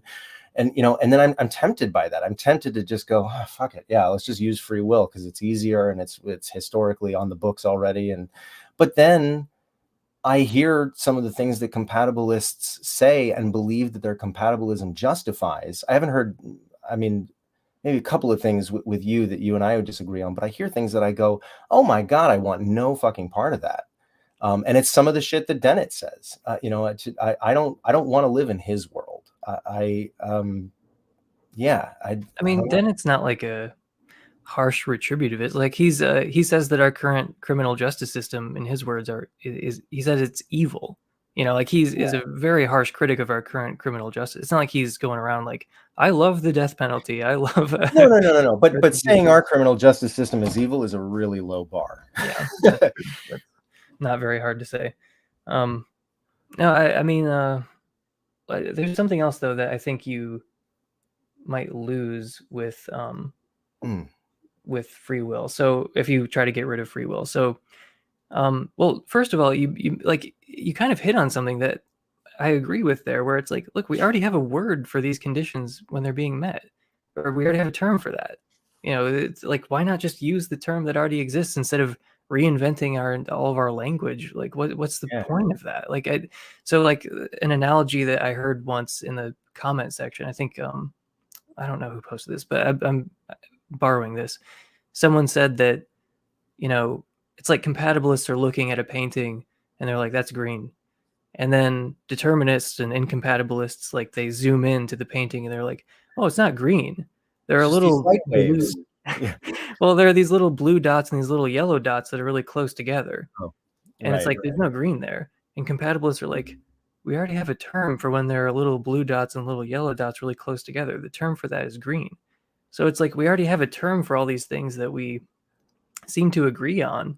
It's like, why not just use the language? It almost seems like free will skeptics, and not all of them, because some of them really do think that some pretty crazy things, but one that's like you, it seems like you're saying, look, I'm not a theist. I just believe in an omnipotent, omniscient, disembodied creator of the universe. Okay, Right. I'm not a theist. Yeah. Well, no, but see what you're saying now is the temptation for me, right? I mean, I hear something like that and I go, well, yeah, maybe, maybe this is just a semantic, hang up that I have. Like it's, everything. But then I start using the word green, and then it turns out that green paintings are no longer allowed. And then it turns out that there's these pragmatic things that are added on after the fact about calling something green, that if you're going to call it green, then that's going to entail that we have to treat anything with the color green this way differently from the way that it's not a perfect analogy, but I agree that if free will didn't what wasn't used as a motivation for retribution, hatred, then if I didn't think that, if I didn't constantly if I wasn't constantly blindsided by that, once I'm tempted by this, the idea that this is just a language game, I would have called myself a compatibilist a long time ago. But it always feels like a bait and switch for me, because I'm not. So maybe what you and I should just be drilling down on right now is, how are those actual concrete differences, like retribution and hatred. I don't know.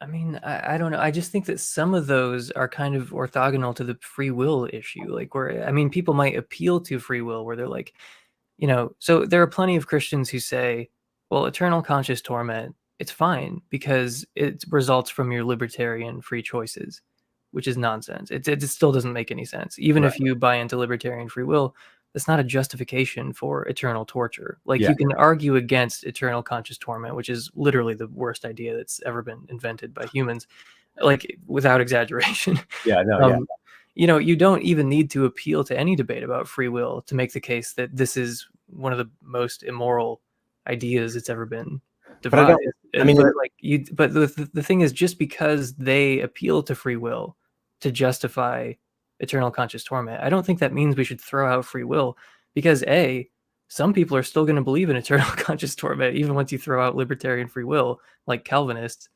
right.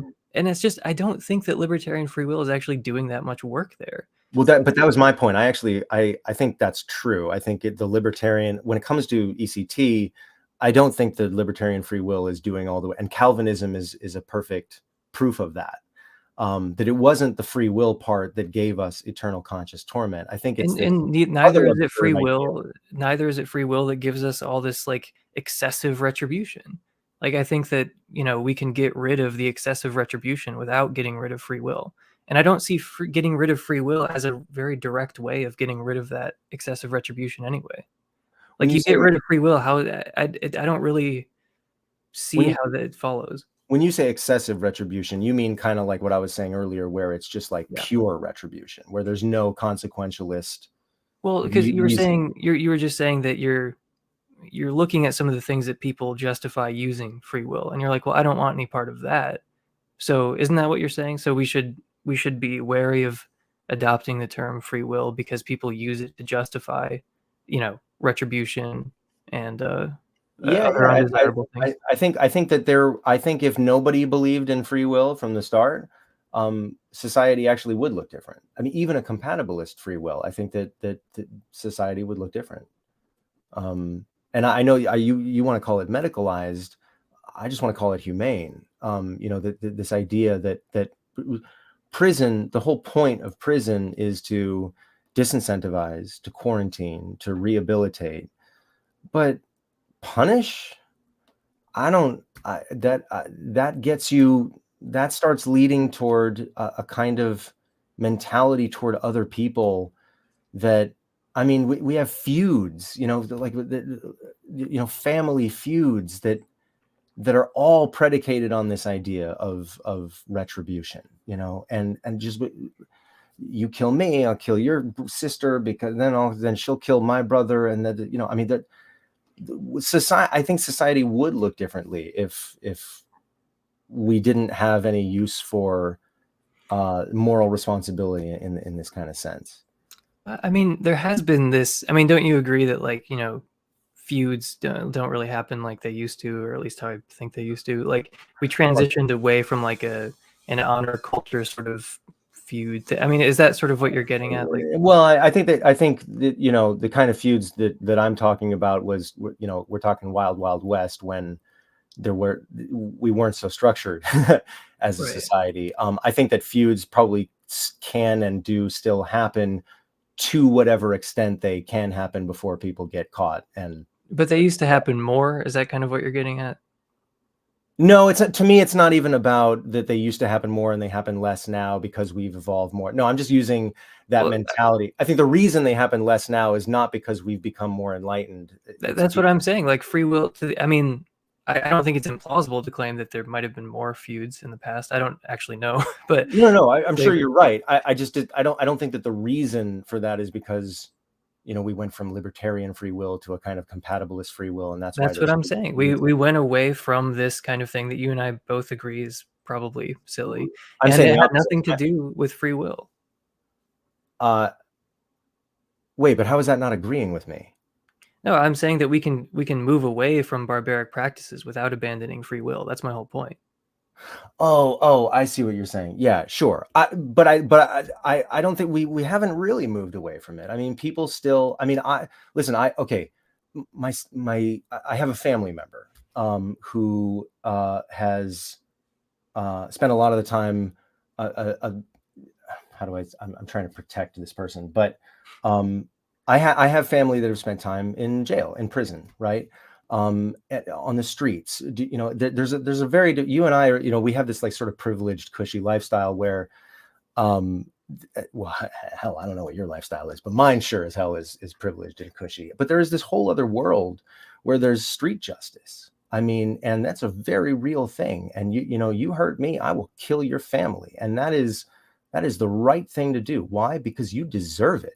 I mean, you and she this person in my family will talk like this and really really mean it. I mean, this is for me to try to say, listen, you know, there's no, I don't know, it's just a completely different mindset that is born of this idea that that guy over there who did whatever to me deserves pain, just because of the fact that they did it to me. And I don't even care about the consequence. Like, there's no pragmatic consideration about the world will be a better place if it, no, it's just, even if it makes the world worse, that person needs to be hurt because they hurt me. And I that's mean, what I want to are avoid. you sure about that though? Are you sure there's not some set of principles that he's following, like some rules that are being followed that have emerged?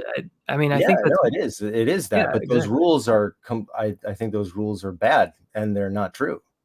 But this is constantly where I'm, you know, butting up against free will skeptics. It's like, okay, so I don't think free will has much to do with that regrettable, you know, environment that you're talking about. So it's like, if we remove free will from the equation, do things dramatically change or not? And I think that you've said yes. But I mean, the idea that it's just all going to change for the better as soon as we get rid of free will, like, I just kind of, I hear Well, no, I mean, conflicting things sometimes where it's like, I wouldn't well, claim that. I, I wouldn't claim that if you got rid of free will now, you know, all of a sudden magically everybody. I mean, you'd have to. People still have the intuitions that they have, and we still live in the way, you know. yeah, And a lot of people, you can. I mean, Sam Harris has this podcast with Ricky Gervais that they just like bullshit with each other, you know, like 10 episodes in a row. And Ricky Gervais, I mean, this is a guy who's an atheist. He considers himself a hard determinist, you know, intellectually, but he still says, I can't get past this idea that this person over here deserves to be hurt. You know, I just can't get past this idea. So yeah, obviously if you tried to right now, like, I if just, maybe you they know, do. announce I me don't and know. then, you I don't know, know what they did. Perhaps they do. I mean, like, does nobody ever deserve to be hurt? not for the sake of just being hurt. But what does You know, that mean? Just for the sake of being like, no one is just like, I love inflicting pain, and they like go around punching people. Like, if they I do, think they deserve to be punished. But I'm saying, a like, lot of people typically that when way. we're inflicting punishment, it's not like for the sake of punishment. It's because they did something wrong and we're holding them responsible. I mean, if I I don't ask, know who's inflicting punishment for the sake of punishment in the way that you're saying. oh my God. I mean, well, if I ask like my family, people who are not super like, heady about this stuff, just like my family, I mean, even my father, if I give them the magic pill scenario, where, somebody murdered your kid and you can give them this pill. And even if I control for all the relevant, like it's not like society knows that, that the objection that you made, but just this one time that they could give this person this pill and they would immediately, even my dad goes, no, he deserves to die, and not only die, but be tortured, and it's like, where does my dad get that idea? From the idea of moral responsibility. I mean, there's no other place he got it from. I mean, I think that's probably right, but I mean, don't you think it would be like an overreaction to get rid of all moral responsibility because some people use it to justify things that are obviously bad? I mean, I don't think you need to give up moral responsibility to argue against torture or the death penalty, but like just the basic idea that people are responsible for what they do and therefore deserve to be held responsible for what they do. Right, Like, but that's the kind of response. I mean, but that's why I keep trying to make this distinction between different ideas for moral responsibility, right? There's character responsibility. You're the one that did it. You're the bad person that we need to deal with. But then there's this other kind of responsibility that says you deserve to be hurt because you hurt other people. Like you should experience suffering and pain because of what you did, and but that seems like a particular consequence. And I'm saying that like you deserve punishment. That doesn't mean you deserve to be punched in the face or deserve to die, but you do deserve punishment. Like that's all I'm arguing for. I'm not arguing that we should inflict suffering on. I think that yeah. when And you're talking it about depends on what you mean by punishment, though. I mean, you deserve correction, yeah, you deserve rehabilitation, you deserve incarceration. But what does punishment mean beyond like things like that? well, I think the nature of the punishment is sort of a separate question. Like just because I'm arguing for moral responsibility, I don't think it would be valid to turn around and be like, you know, if we were having this conversation 2000 years ago, you're like, people are being crucified right now because of moral responsibility. And it's like, I don't think that's why. Like, I think it plays a role in why people are being crucified, but I think we could get rid of the crucifixion and keep the moral responsibility. And we did. And I'm saying like we can make the same kind of progress. Like the death penalty has been abolished in a number of places. And I don't think those people stopped believing in free will. Like I think that like the things that you're disturbed by that I'm also disturbed by can be changed without really saying we need to get rid of this moral responsibility and this idea of desert and this idea of free will. Can I confess something? Hmm. I on the issue of like the death penalty, I'm not sure. Uh, well, first of all, I think the best and biggest argument against the death penalty is just the fact that it's an imperfect legal system and you end up Mhm. killing people that don't deserve it, right? That's not that. Well, nobody deserves anything, so I don't know what you even mean by that, but go ahead. Well, no, but deserve it in the character sense, even that I'm talking about, right? Like we think, no, this person didn't actually do it. Like it wasn't that person that is the dangerous person, right? And so, when I say deserve it, I mean it's a consequentialist style deserve it. Um, and so that I mean there's a very pragmatic. It's not a. I don't think we moved away from the death penalty because of philosophical considerations. I think it was just a good hard look at our very pragmatic and very flawed legal system. But I want to say something else. I'm not even sure that my hard determinism or incompatibilism is enough to justify abolishing the death penalty. I moved away from the death penalty after, not simultaneously with calling myself a determinist or a hard determinist, because I think that.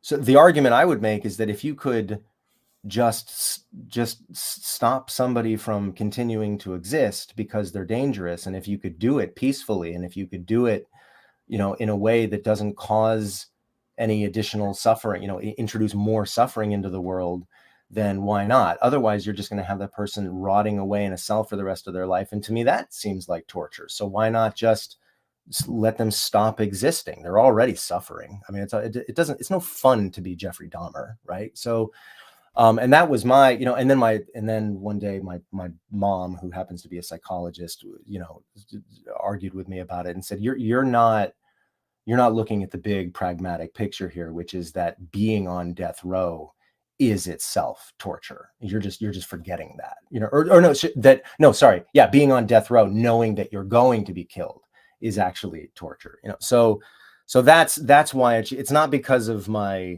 it's not because I reject free will or anything like that changed my mind about the death penalty. I've Holy Father, the Hail Mary. I mean, that's kind of my point, though, is that like a lot of these issues that I think you're appealing to, and that a lot of free will skeptics certainly do appeal to, it just seems kind of like orthogonal to the question. Like, okay, there are these undesirable aspects of our criminal justice system. I don't think getting rid of free will or moral responsibility is really going to help. Like, it seems like the most indirect way possible to try to affect criminal justice reform. Yeah, I'm just conceding that I don't think, I mean, the death penalty gets used as the big argument for that. And I'm actually conceding that point, that I don't know if the death penalty is not what I have in mind when I'm objecting to moral responsibility, actually. Okay. Well, I'm saying that because going back to where we started, I think that free will is this naturally grounded social construction that performs certain functions for us, and most of those functions are good. And when people try to point to the bad functions, I think it's like it's not really a product of free will. It's sort of a product of other forces, and we can change the things that some people are bad, the things that are bad that some people try to pin on free will, without having to get rid of free will. Like, I don't think it's like, I don't really buy it when Greg Caruso says, free will is this major obstacle to having a better criminal justice system. Like, I just don't think that's true.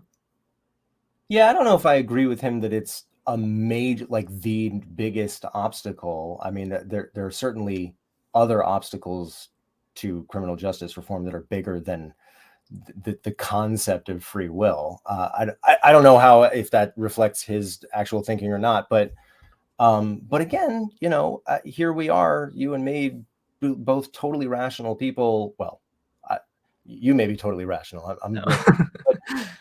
but and we have this really kind of substantive disagreement about hatred, right? Mhm. I mean, that's something, and I don't know if I can get on board with that. The thing is, though, I was on board with hating people even when I totally denied free will. Like, it just But would purely. you? Yeah, but would you have said that in your most enlightened moods, you would have been on board with hating people, or was it just an emotion? Because I fucking hate people all the time. I hate all kinds of things in people. Right. No, there's a distinction there between the kind of like unenlightened, unreflective hatred. But no, it was based on a deep consideration of the suffering that those people caused in the world, that only exists because they exist. They were brought into the world, and then they just inflicted mass death and suffering on everyone else, and I hate them for it. Like, it's just a reflection on what they are, and like the way that they've behaved and conducted themselves in the world, even when I thought they don't have free will. It's just the way they are. That's just their nature. Okay, so maybe there's something else that's working on me in the background here that I haven't talked about yet, and that is, I do have a kind of sense of, I don't know if it's justice or fairness or symmetry or whatever you want to call it, but I'm operating on this sort of hidden premise that I think is true, that nobody leads a charmed, wonderful, loving life, unless we're talking about these sort of side circumstances where it's like their behavior is non-volitional or whatever. Nobody has like this happy, loving childhood, just this enchanted existence, and then decides to go ahead and rape and murder a bunch of people. I'm sort of assuming here that if you're a serial killer or a rapist, you have been abused. You have suffered. So you've already. It's almost like you've put in your time, right? You've been tortured. Whether it's even it could be even not external torture, but internal torture, mental torture. I can't imagine. I would so hate to be, I mean, for obvious reasons, but maybe not so obvious reasons as well. I would hate to be a pedophile. Hmm. Oh my God. I mean, to be a pedophile is finite conscious torment. I mean, to be Jeffrey Dahmer must be a kind of suffering that I can't even imagine, and of course his choices are a reaction to that suffering. So when I think about, yeah, no, I know the solution here is that Jeffrey Dahmer should suffer more. I just kind of, I just go, well,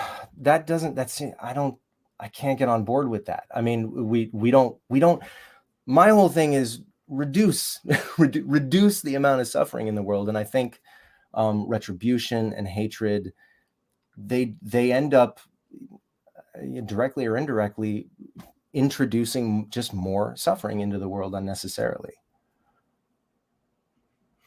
I mean, you might be right about that in some cases. I disagree, I think. I could But be wrong. I mean, maybe it's not across the board. I'm sure there are exceptions to what I'm saying, but yeah, the exceptions are small enough that, like you said, they're negligible, I would imagine. I don't think we're talking about free will anymore. Like, I think that what you're saying is interesting and like worth contemplating. I want to pursue it on one level, but just with the anchor of free will, I'm like, does this bear on the question of free will? Like, I'm not sure that Well, it does. I mean, the short answer that I would give is that it bears on free will because it bears on moral responsibility, and free will is the justification for moral responsibility. So you get retribution from moral responsibility, you get moral responsibility from free will, and that's the connection I'm making.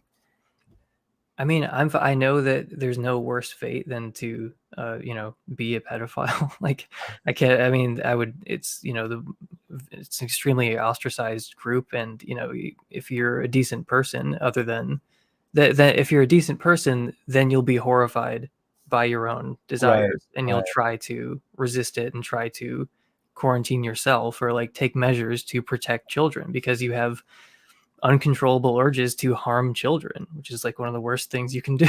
right, right. So, yeah, I mean, on one sense, and look, I have this healthy sense of like, there, but for the grace of God go I. But it doesn't change the fact that they want to harm children, and that Right, if they did harm children, then they're the type of person who harms children. And it's right, like right.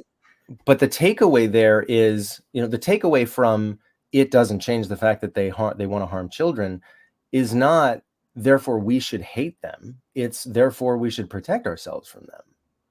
right. I mean, and I know you But would say both, don't you right? hate But that they harm children? I think that's kind of an equivocation. No, Hating that they harm children. Well, of course, I hate of that. course. Yeah, You know, you hate the action for sure. Of course you yeah, hate but the action, but I don't think you can really separate the action from the person. The person only does what they do because of the way they are. yeah, but I think, but the whole point of free will and moral responsibility is that you're saying that the action is a product of the person, Yeah. right? You can't separate. So I don't yeah, want to separate. I'm saying it's the same, like you can't separate the person from the action. So if you hate the action, you hate the person. I so I think This is you're some like this is some Protestant bullshit of separating the action from the person where it's like, oh, me, those are just my actions, that's not me. Like, okay. Well, then okay, then I reject that. I hate if hating the action, if what you mean by hate is such that hating that some state of affairs obtains, like, and I don't know what I would mean by hating that such state of affairs obtains other than just wishing it weren't, like really, really, really adamantly wishing it weren't the case. Other than that, I don't know what it means to hate a state of affairs where that also has to mean hating the person. I don't know. That it just I don't know. I'm dubious about the how that word is being used there. well, I mean, I'm So willing to maybe I would switch say I gears don't here. hate the action then, if I think that's you what we do hate the mean. action. Well, I think I do too, but not if you're saying, well, no, you can't hate a state of affairs without hating No, the I'm saying if person. you hate the action, since you can't separate the person from the actions they perform, because they're only doing what they're doing because of the way they are. You can't really draw this hard line between who they are and their nature and what they do, because those two things are intimately connected. They're one directly follows from the other. So I just feel like if you were, this is part of why I felt justified hating people even when I didn't believe in free will, because I was thinking, well, I hate their actions, I hate what they do, and they only do what they do because of the way they are. So I hear, what was your answer to the question? Like, should we hate tornadoes? Look, I think that you can hate tornadoes in one sense, in the sense that we agree on, but I think that there's a relevant difference between a tornado and a person. So, like, a person can do things intentionally, voluntarily, with approval of their first order will, whereas a tornado cannot meet any of those conditions, which is why I feel differently about people versus tornadoes. Even though, yeah, in some sense, I hate a tornado if it's tearing through my town. I'm like, fuck this tornado. But it's different with a person because they can meet those conditions that I'm laying out. I don't know. I mean, at the end of the day, I kind of think that that difference may in fact be illusory. I mean, it's all just atoms bouncing around, right? I mean, I'm not totally sure how, or a bear, for example, a bear charging at you. Like, do I hate the bear that's trying to, I got cats. You got a cat too. Like I've had 3 of my cats eaten by coyotes. I didn't hate Wow. the coyote. In I would have fact, fucking killed that coyote if I saw it. oh, see, okay, so this is a huge difference, right? I don't, I was so sad that my cats got eaten, by these coyotes. I saw the coyote the next day, right? There was no part of me that wanted to blame, that was like, that hated that coyote. The Oh, coyote I was just would I would doing, avenge my cats. I would go out and get in a fight with the but coyote like, but why though? Like, because why would you do, it killed my friend. right? But what does that solve? You're It just, killed so it's the, it killed my friend. this is the pragmatic difference, right? You Yeah. can mourn your friend, but your solution to that, it sounds like, is to just introduce more suffering into the world. And I don't Mm, I yeah. don't know why that follows. I don't know why that's morally justifiable. I don't know if I'm trying to morally justify it at this point. Like I'm not really giving like a Okay, well then, consequentialist. okay. No, like this is one difference where, I think we actually do diverge here, because I'm not trying to make some kind of consequentialist justification for killing the coyote who eats my cat. Like I just No, hate that coyote because it ate my friend, and I'm gonna go shoot it. I'm gonna go run and get my shotgun and try yeah, to kill the coyote but why? because it ate my fucking friend. No, I'm trying to avenge my friend. but why? No, I know, but I'm asking the Yeah. next question, which is, why does the fact that it ate your friend mean that it should suffer? I don't think I understand the question, because it seems like it answers itself. Like, just because someone killed and ate your friend, why do you want to hurt them? It's like, because of what you just said. But Just I because of what they did. I wanted, yeah. but so do you think that the coyote has more moral agency than Charles Whitman? Because you don't hate It's Charles Whitman. ultimately a tragedy of the way that our benevolent creator designed the world, that we're in this situation where the coyote killed my cat, where I want to kill the coyote. Look, this is all something that, you know, is regrettable in some sense and is kind of out of our hands. But I'm not going to suppress my, my human urges here. That I just don't think that they really need to be. I don't think there's anything wrong with them exactly. So I don't know. I mean, okay, so what is the I difference? don't believe you when you say you didn't have any feel. You weren't a little bit like, that's that coyote that killed my cat. You weren't mad at it at all. No, Well, not at you're all. you're a lot more enlightened than I am. I guess you're No, just. it's not even that. I think that probably does it's at least adjacent to my moral philosophy, which is, I mean, I think that my not believing in free will has made me a better person. I mean, I really think that, and it's examples like that. But of course, that could I be don't begging the think. question, right? Because I'm Yeah. also assuming here that retribution is bad. It's just morally bad. I was going to say that because I actually don't think it has made you a better person if it makes you not avenge your friends after they're murdered.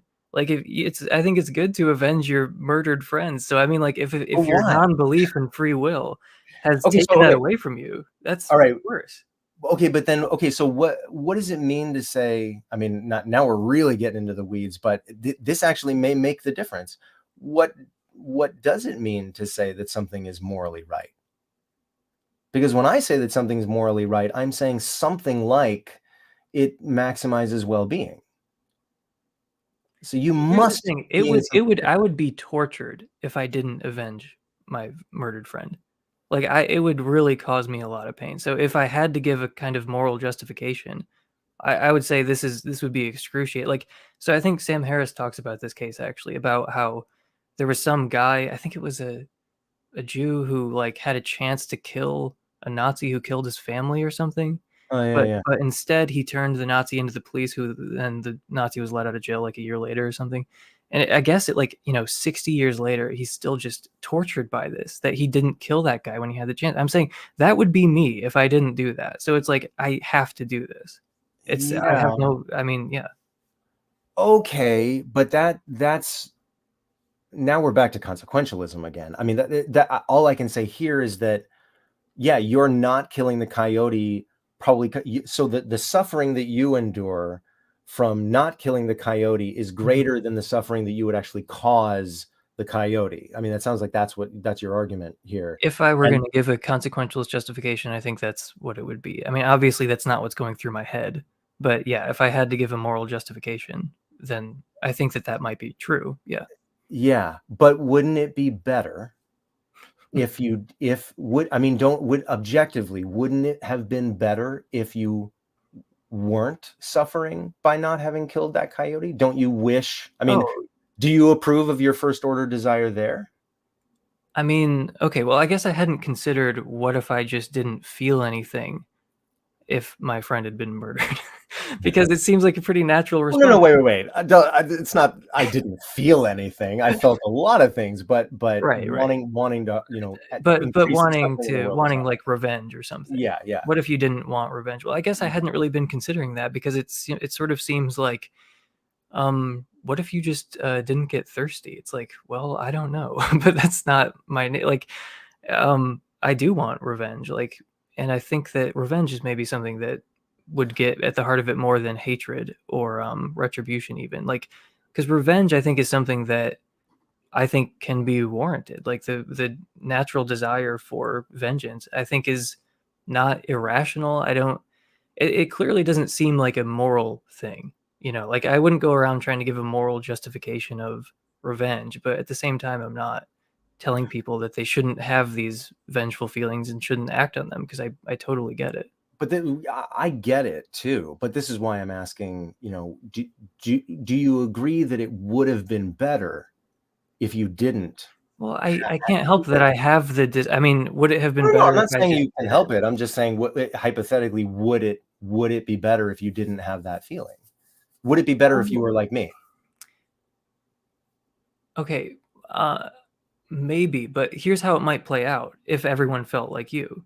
How it might play out is people wouldn't really have an issue, or they wouldn't really react properly when, murders took place. Like if someone killed someone else and you weren't filled with a vengeful rage, like what would that actually be a better world, all things considered? Like wouldn't there be more murders?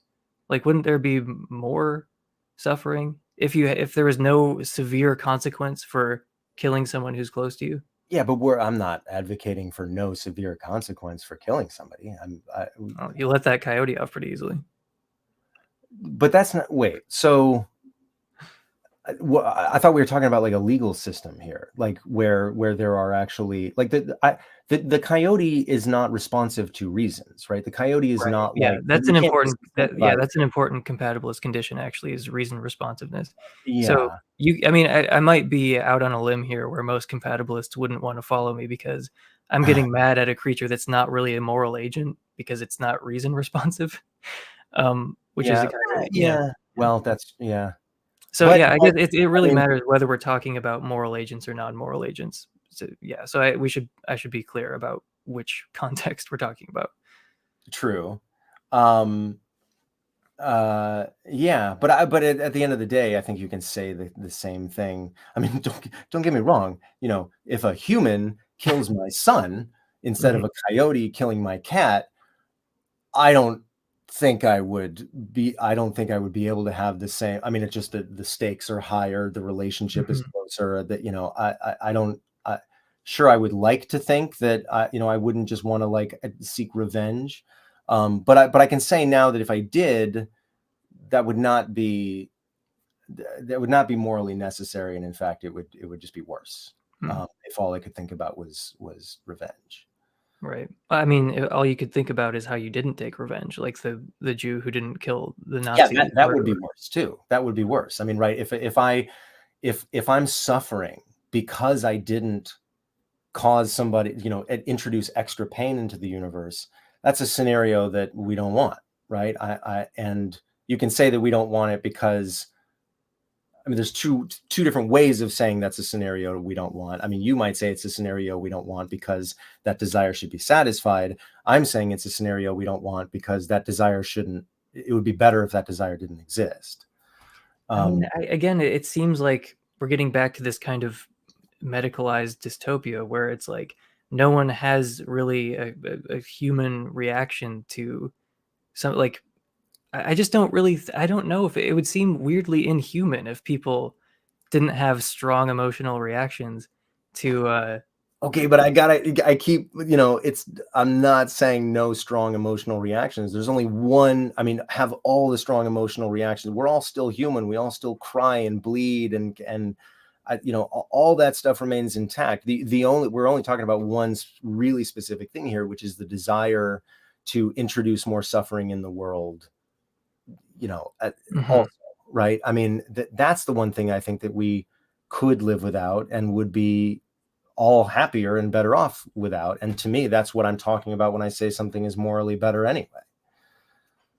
I feel like I've lost the plot a little bit. What is the problem with free will? maybe that's a good place to table it. Well, I mean, do you have are there like people listening that have questions for us or anything? Yeah, I was gonna move it to questions here. Here, let me bring up what the fuck's your problem with free will? Well, I'm just like, we're disagreeing about hatred, vengeance, moral responsibility. It's like, yeah, I get that these things are all connected, but it's like I'm just not. I know it's 2 or 3 steps removed, but it's like I think that there, and I'm seeing it in the chat, by the way, there are people who are libertarians who agree with you right now.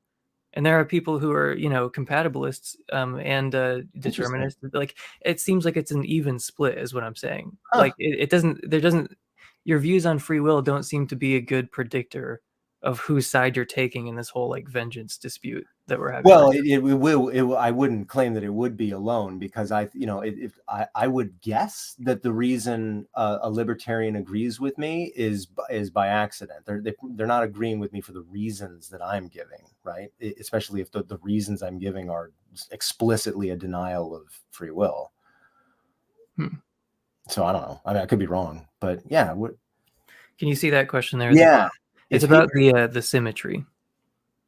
Oh yeah, well that I try to talk about. So yeah, if hatred is not ever deserved, is love equally undeserved? If not, what breaks the symmetry? That was what I was saying in the beginning. Is that I think that the asymmetry there is that hatred is almost entirely backward looking, and love is almost entirely forward looking. You don't. I mean, if you really love someone, you want what's best for them in the future. Well, I guess you could say if you hate someone, you want what's worst for them in the future. But yeah, I think love. I think love ends up maximizing utility, or love maximizes well-being, and hate just clearly doesn't. Yeah, I mean, this is one area where I am tempted to argue against free will skeptics, because this is a common thing as well, where it's like, they want to produce this asymmetry between love and hate, or praise and blame. Like, okay, maybe blame, you can have this limited sense of blame, which is all compatibilists want anyway, but like you can have this limited sense of blame, but they're really fine with like attributing praise and loving people, but then when it comes to the negative side of things, they're a lot more careful and a lot less willing to just kind of dole it out. I would bite that bullet, though. I would say that that praise and blame, unlike love and hatred, are more symmetrical. I think you can have a limited version of blame, like what I've been advocating for, but it follows that you can only have a limited version of praise too, right? Like Yeah. I don't know. So take a great person, we want to praise them for pragmatic reasons, for there's Or just because you like them, you like what they are, and you like what they do. sure, but now that's a psychological motivation instead of an actual like moral reason. Okay. Yeah, I mean, I take things somewhat symmetrically. But I don't know. I don't think it's irrational. I think there might be good reasons to have a bit of an asymmetry there. Because as you mentioned, love is kind of a positive force in the world. We want more of it, and we probably want less hatred, all things considered. But I think hatred plays a role and serves a function as well. I mean, that's sort of what I was getting at earlier. Is I think hatred does actually play an important social function. You could make consequentialist arguments for it. Psychologically, that's not really the motivation. And what I'm saying is it's fine to follow those psychological motivations. It can be justified in a consequentialist way. But yeah, I mean, I think hatred does play an important social function, and you would kind of be tortured to try to abstain from hating anyone or anything. Oh, I don't. Yeah, I can't follow you there. Like, okay, another one from Honestly Atheist. When Scott says free will, does he necessarily mean libertarian free will, or is there a distinction he recognizes between the two terms? Oh, well, in this conversation, when I say free will, I'm unless I say otherwise, I've been talking about Emerson's understanding of free will.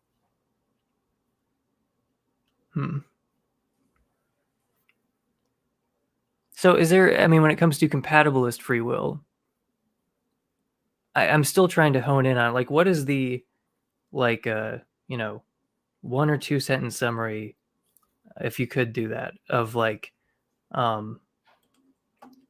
Okay, you don't like compatibilism because right. So the difference here, if I were debating a libertarian, we'd be debating something ontological, something metaphysical. With you and me, I mean, it was stipulated almost from the very beginning that what we're talking about here is something more like the equator or justice. It's real, but it's a social construct at the same time, right? I mean, that's so.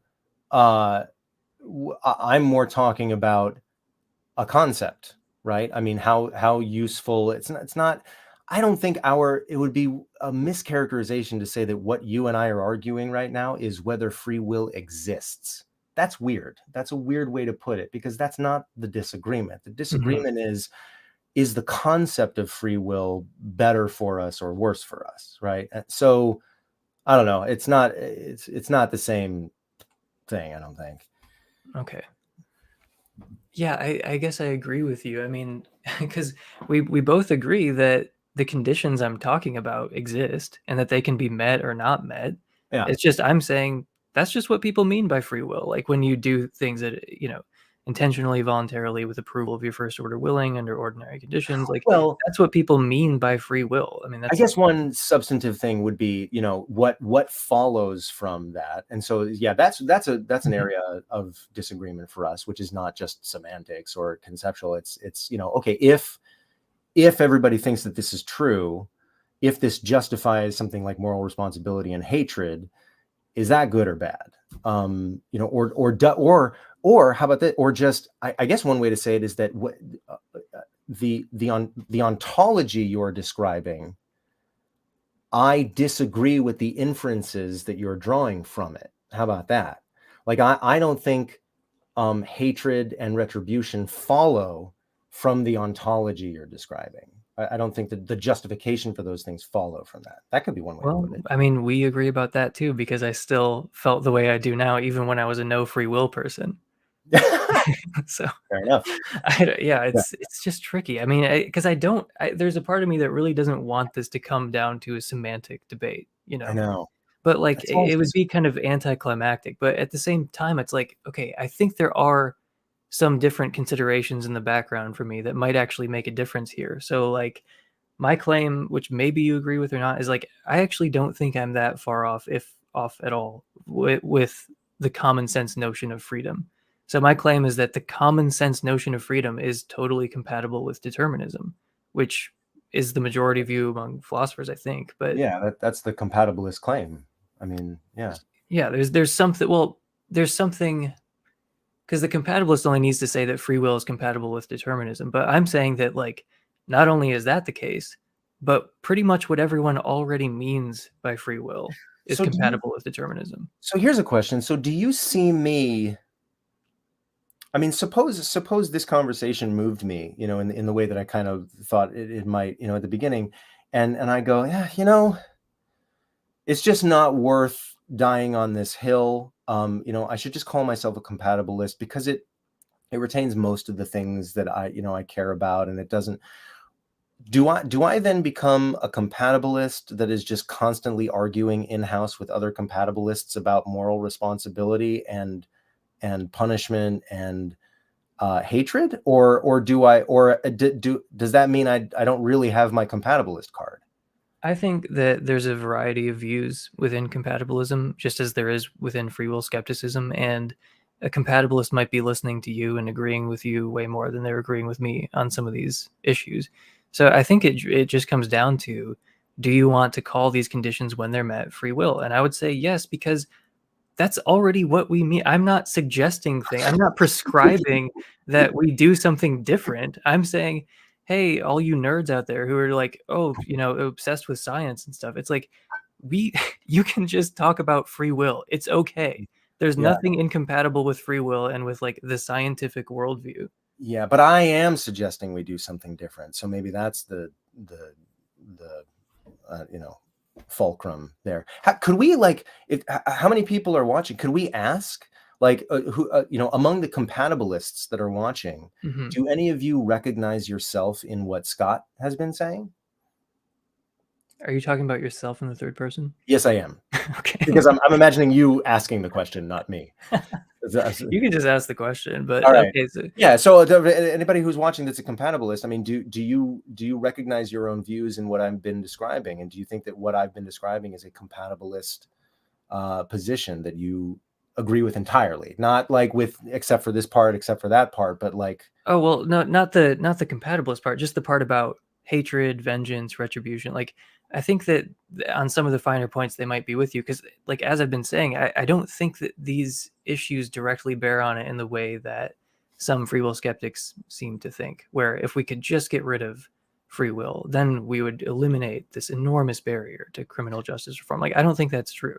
well, no, I don't think that's true either. But the reason I don't think that's true is because of the real world that we actually live in, and people are not always rational, and they're not morally perfect, and they still want revenge.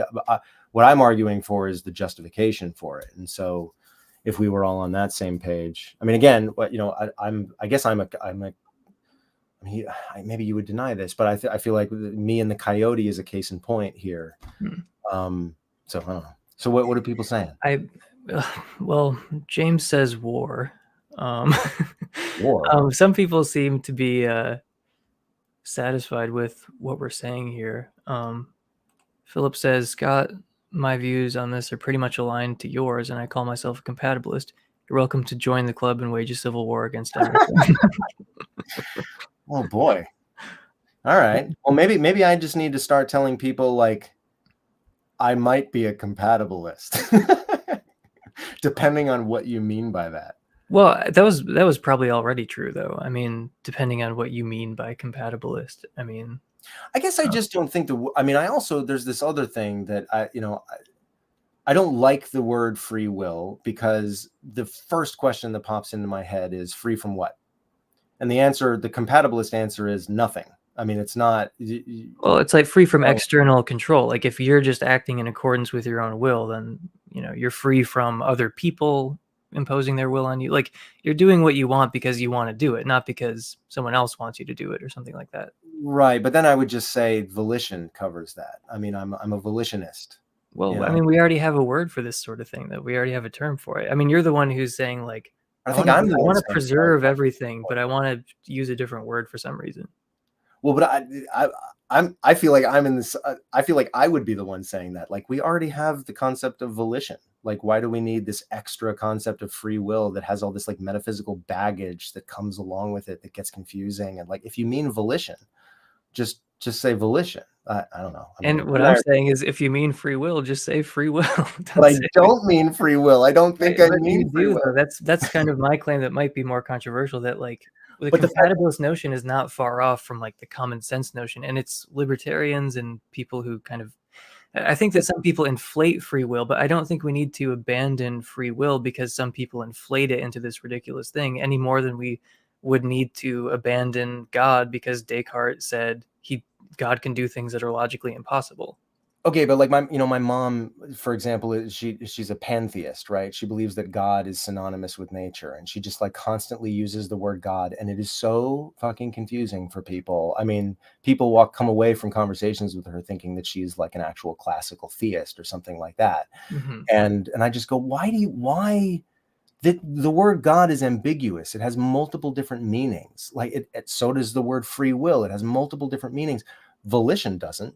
Everybody knows what volition means. So I'm arguing for a kind of linguistic parsimony here, I guess. See, I was waiting for an example like that. That's why I had the Descartes thing on tap, because I was waiting for some kind of Atlantis thing where it's like, Oh, you're yeah, talking about Atlantis and like, right. but yeah, no, I mean, the pantheist example is interesting because no one in the West means that. Like when people talk about God in the US, they don't mean, the pantheist God. So you're just liable to confuse people when you do that. But I don't think that's what I keep saying. I don't think I'm like Well, reinventing free will in the same way that pantheists are talking about something that's totally different from what evangelicals are talking about. well, where do you live? Michigan. Okay, I live in Southern California. Many people use God to mean something synonymous with nature or worse.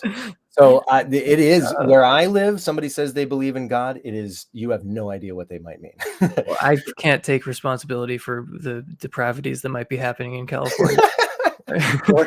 Nor should you. Nor should you. And I wouldn't hate you for it if you were responsible. Let me throw one more thing at you about the practical side of this before we take a couple more questions. And Yeah. you've been very generous with your time, but Oh no, I'm having a great time. yeah, no, me too. But there's this. I want to emphasize again that this is a practical issue. This is not just like, an abstract philosophical question that has no bearing on everyday life. Like the question that I would want to ask anyone on any side of this is just like, what are we supposed to do about it now that, like, let's say I internalize your view of free will skepticism, or someone internalizes my view of compatibilism, or someone's version of libertarianism. Like, what follows from that? What are we supposed to do about it? Are we supposed to act any differently as a result of this different conception of free will?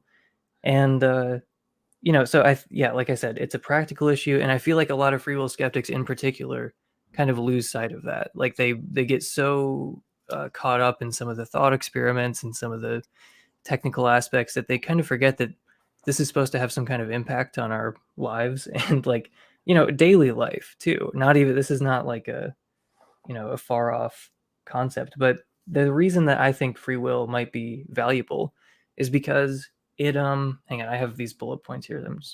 I don't want to Oh, this is one of the like two things I wrote down. So I think that free will is important to people. I think it actually matters to a lot of people whether they have free will. It didn't really matter to me. Like giving up free will was no big deal for me. Like I didn't really care. Like nothing really changed in my life. But some people claim to be like horrifically depressed when they hear about like determinism or incompatibilism, and like it really like kind of takes the wind out of their sails. Again, I don't really get that, but free will does matter to a lot of people. So if it can be preserved, I think it might be worth preserving, at least for those people. But I think that they are right that, you know, incompatibilism, or I mean, free will skepticism can feel sort of disempowering in some ways. Whereas when you talk about free will, I think that comparatively is empowering.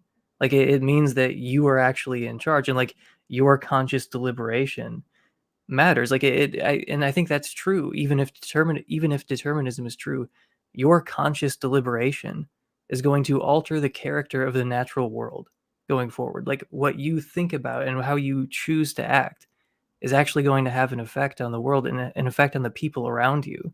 Like your life and the lives of the people around you are going to be different depending on the choices that you make. And it Right. actually is up to you what you're going to do next, which I think that we would kind of agree on. I think pretty much every free will skeptic would agree that certain things are up to you. And then you could say, oh, but it's not up to you that you would choose to do that thing. You can't will what you will. To which I say, like, it just doesn't really matter because it is still up to you what you're going to do next. And the power is genuinely in your hands.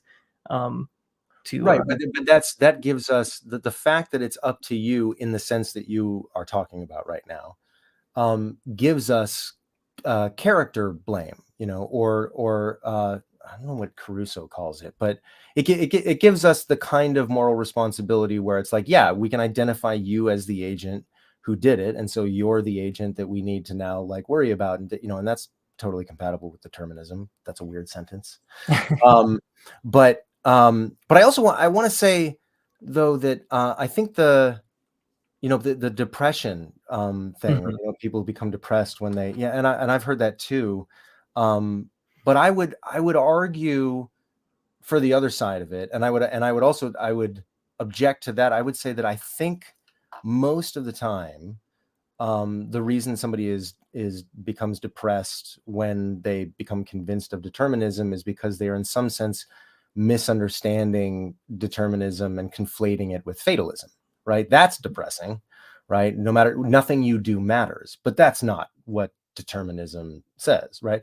On the other hand, I think that believing in free will can actually cause suffering, like the kind of suffering that says that, if I'm right about this, right, and moral retribution is actually a bad thing, then somebody who has this false belief that by not exacting justice, by not uh, seeking revenge, if they're suffering because they believe falsely that by not seeking revenge they've done something wrong, they've failed to do something that they ought to do, and that's causing them suffering.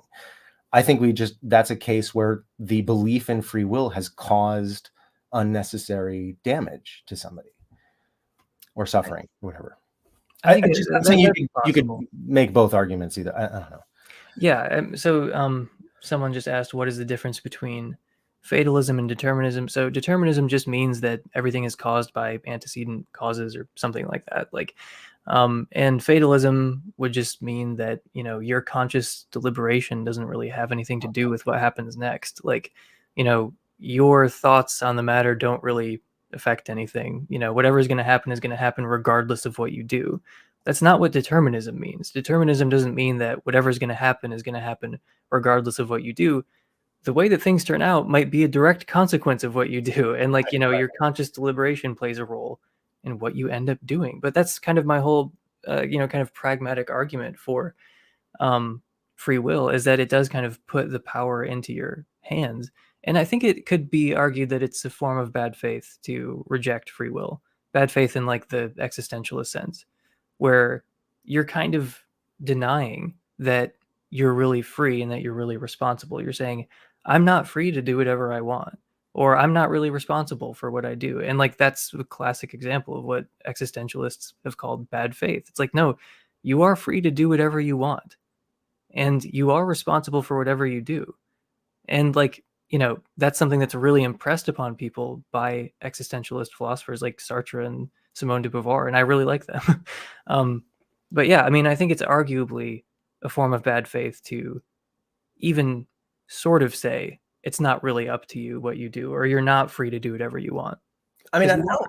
yeah, I mean, it's true that you have a limit, that you are free in a limited sense to do what you want to do, and it's true that you are responsible in a limited sense, the kind of character responsibility that I'm talking about, for your actions. Bad faith is when someone infers, like takes that and then kind of equivocates on it and infers from it that they should be free of consequences for their actions. I mean, that, yeah, I agree. That's like a totally illegitimate move. But I don't know how often that really happens. I I don't know. And the cases in which it does happen, like, guilty by reason of insanity, actually, I think that's okay, because sometimes that's true. So I don't know. Here, let's take a couple questions and then I'll finally let you go. I mean, it's been really fun. It's been 2.5 hours though. Yeah. Thank you for sticking Has it been around. 2.5 hours? God, it flew by. And I could go another hour. Shit. Let's there's a lot of coyote related comments here. Here, let's see here. Would you agree, Scott, that removing the coyote from the world on the basis this prevents others' pet loss pain?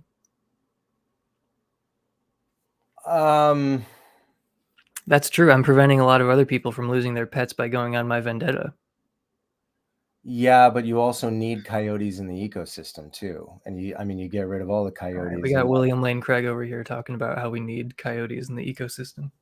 Well, hey, I didn't design the fucking ecosystem. Yeah,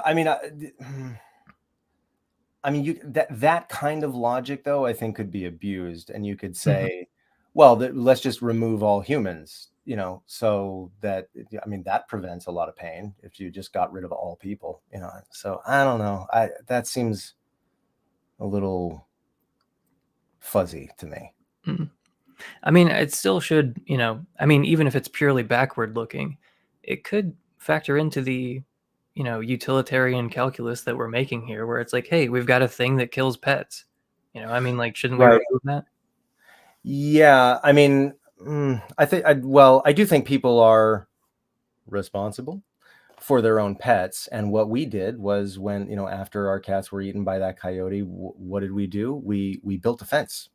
And now that coyote can't eat our cats. That coyote has to eat, rabbits or something else instead. Someone else's cat. Well, but that other person should also, not wait for the coyote to kill their cat and then kill the coyote. That person, if they're going to have a cat that's outside, build a fucking fence, dude. Like, what are you doing? Like, So I don't know. People are saying I'm just trying to rationalize my burning hatred for coyotes, which might be true. Like I said, my subjective motivation, I'm not like doing the consequentialist equations in my head as there's, it's like, no, I'm just motivated by pure vengeance. Okay, there are a lot of good questions here. They came in all at once, so sorry, I'm not a very good host here. I would be hashtag Coyote Lives Matter seems to be coming up quite a bit here. Oh my God, what have we done? Oh God, I'm sorry.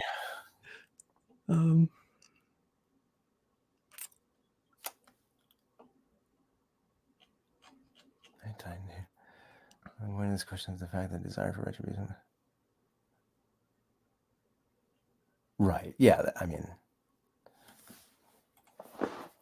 True. Yeah. I think the relevant point to this question is the fact that the desire for retribution was motivating the act and not a consequentialist consideration of other pets. Yeah, no, I'll totally cop to that. I was just trying to play along. Like, is there a consequentialist justification for, for this potentially? Like, no, the fact is, no, I have a desire for retribution. I feel like like that's the actual motivating factor. Yeah. Right. Don't kill the coyote. Jesus. Oh my God. Coyote food. Oh, coyote stands in the house. Okay, well, look, I don't think I made you budge here at all, but I'm still glad that we got to talk through this a little bit, because like I said, this is kind of a newer position for me, and I think a lot of compatibilists might not be totally happy with what I said at different points, but like I said, I'm trying to work through this in real time, and yeah, I'm glad that you came on to kind of push back against my my arc here. But it's funny because when I was like 19 or 20, watching like theoretical bullshit videos, watching God's Checklist 2.0. I don't like where this is going. No, it would be funny because if you asked my former self, which side of this should I be on? They would 100% be on your side, no question at all. Like, this is kind of a Right. recent development for me. So, like I said, I'm glad that we got to talk through this a little bit and work through it. Well, one thing that I learned here, though, which is, at the start of this, I said that, this is this is this is great for me because, I at least from what I've heard you say so far, I recognize myself in what you describe of your former self, right? I mean, so there's a kind of trust that I have in you to really engage with what I actually think, and because you understand it, you could articulate it in a way that I would sign off on. And so what does that tell me? It tells me that you might know something I don't, right? It's not like you're misunderstanding me. And that's but as we talked more, the less I recognize myself now in your former views, right? So Mhm. I mean, so it sounds like even when you considered yourself a determinist, retribution was still really important to you. Hatred was still really, really important to you as a puzzle piece in the moral, puzzle. Mhm. And so that maybe it makes a little more sense now that you would see compatibilism with fresh eyes and go, oh yeah, I'm more appropriately put here. Yeah.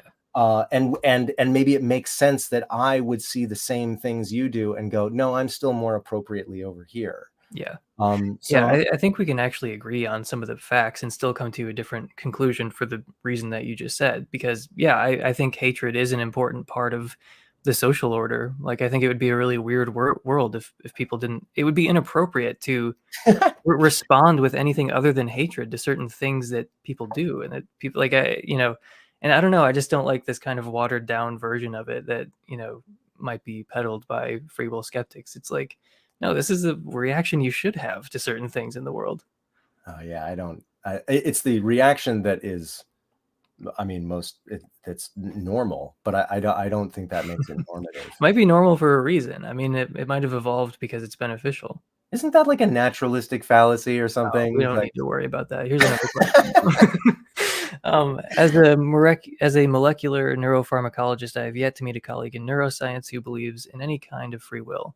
Doesn't that say something? Well, I not mean, really. no, it might confirm further that neuroscientists are not good at philosophy, which is something I Yeah. already knew. But no, I mean, look, it's a different thing, talking about neuroscience and talking about free will, which is actually, I'm glad this question came up because, as I mentioned, someone was saying this on Twitter, like right before we came on, where they were saying, like, look, the brain is determined by physical laws, like your brain did it, you didn't do it.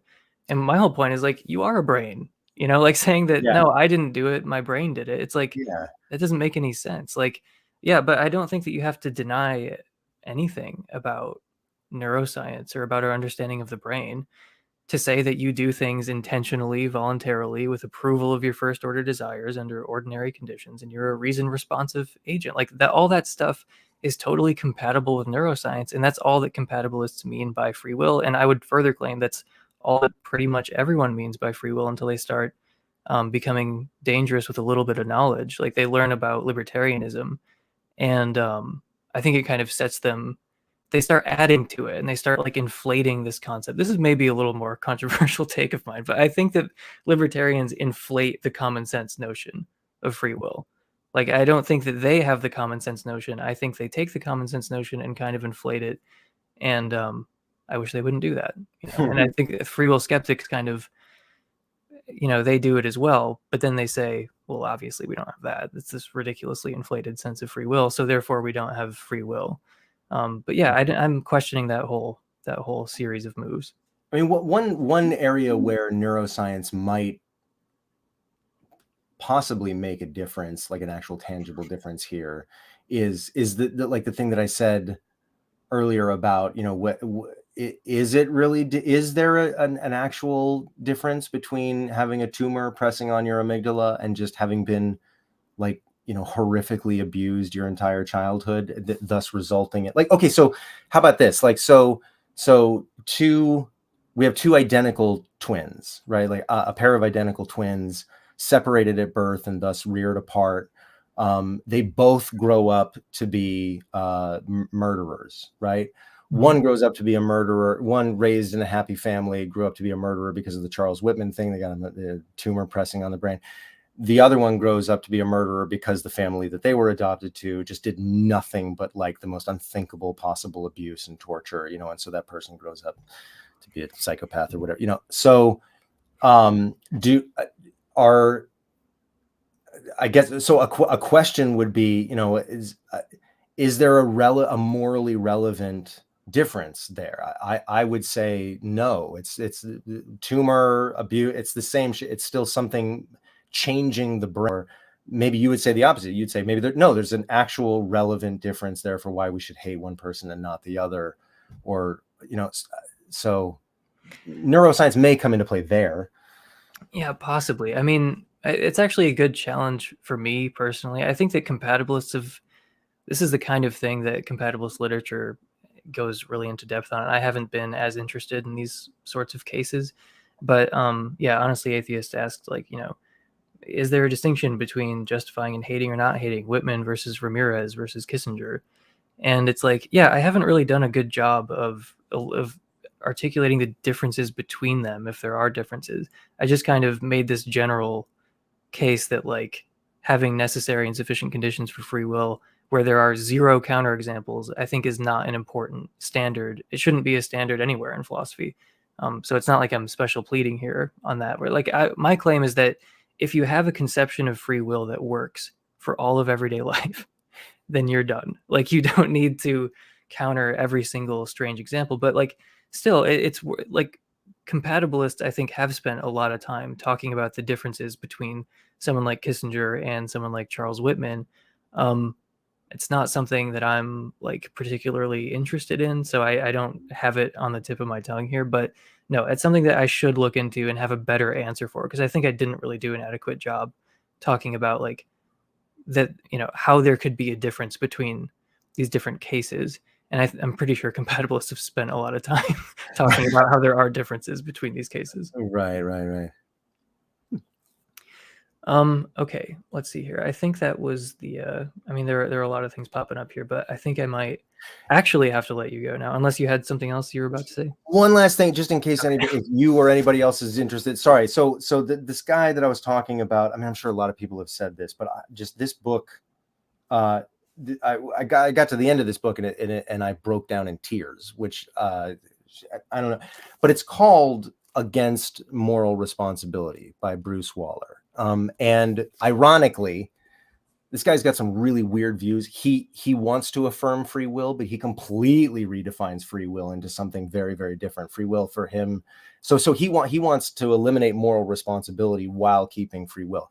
You can table the free will part of this guy's argument, but the moral responsibility part, you asked me how would you like to see the world look different if we got rid of what you're talking about? This, because I don't have the time, this is an answer to that question. He makes real pragmatic suggestions about how the world would and should look if we get rid of this idea of moral responsibility and moral desert and hatred and stuff like that. So if anybody's interested. Okay, excellent. Yeah, I guess just in closing, I would just say that I think that we have this common sense notion of free will, and I don't think it's at all in conflict with science, not in any way I've seen. It's not in conflict with neuroscience. It's not in conflict with determinism. I mean, certainly there are notions of free will that are compatible or incompatible with determinism, including some common sense notions, but I don't think that you're just getting away from the common sense picture of free will by being a compatibilist. It's just that most people don't think about determinism and libertarianism and all that. But look, I think it's useful. I think it performs certain functions, and I like those functions. And yeah, it's just a part of our everyday conception of the world. I don't really see any good reason to get rid of it.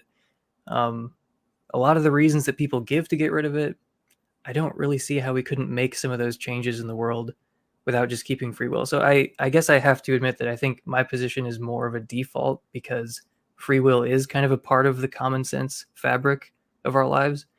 But that's sort of a more general epistemic view I have, where I think you should just start with the common sense fabric of our lives and then kind of work from there. You don't have to like, like Descartes, like tip everything out of the apple cart and then build from the ground up. Like I think you can just start with the way things seem, and then if you have a good defeater, then yeah, sure. But I think that people feel like they have free will. I don't see any reason to tell them they don't. And yeah, I think it performs useful functions. And I think I just kind of overcorrected. I think that because religious people, affirm free will, and because they use it in all these ways that I don't like, I ended up kind of throwing the baby out with the bathwater. And I didn't actually need to get rid of free will. I think that on my part, that was an overreaction. So I'll, I'll stop myself there. Yeah, I certainly I concede your point that you're defending, I think what should be considered a more default position. The difference between you and I is that you think there is no reason to give up that position, and I think there are morally salient reasons to give up that position. But we'll still be friends. Well, that's what you think. Oh, sorry. Oh my fucking God. I swear to God, this is the last thing. It's kind of a joke. Oh. This question was asked right at the beginning. Are you a panpsychist, Scott? I'm panpsycurious. There you have it. Yeah, I find the art. I think that panpsychism is an extremely elegant solution to the And hard we're problem. out of time. Thank Oh you. no! Oh, that was it. Okay. No, I don't mean to interrupt you. I was just kidding. Panpsychism is an extremely elegant solution. Yeah, to the hard problem of consciousness, which I actually think is a real problem, and so I'm interested in seeing how panpsychism develops, because I know it's kind of in its, I don't know if it's infancy but yeah, I find it very, very interesting. That's all. Right.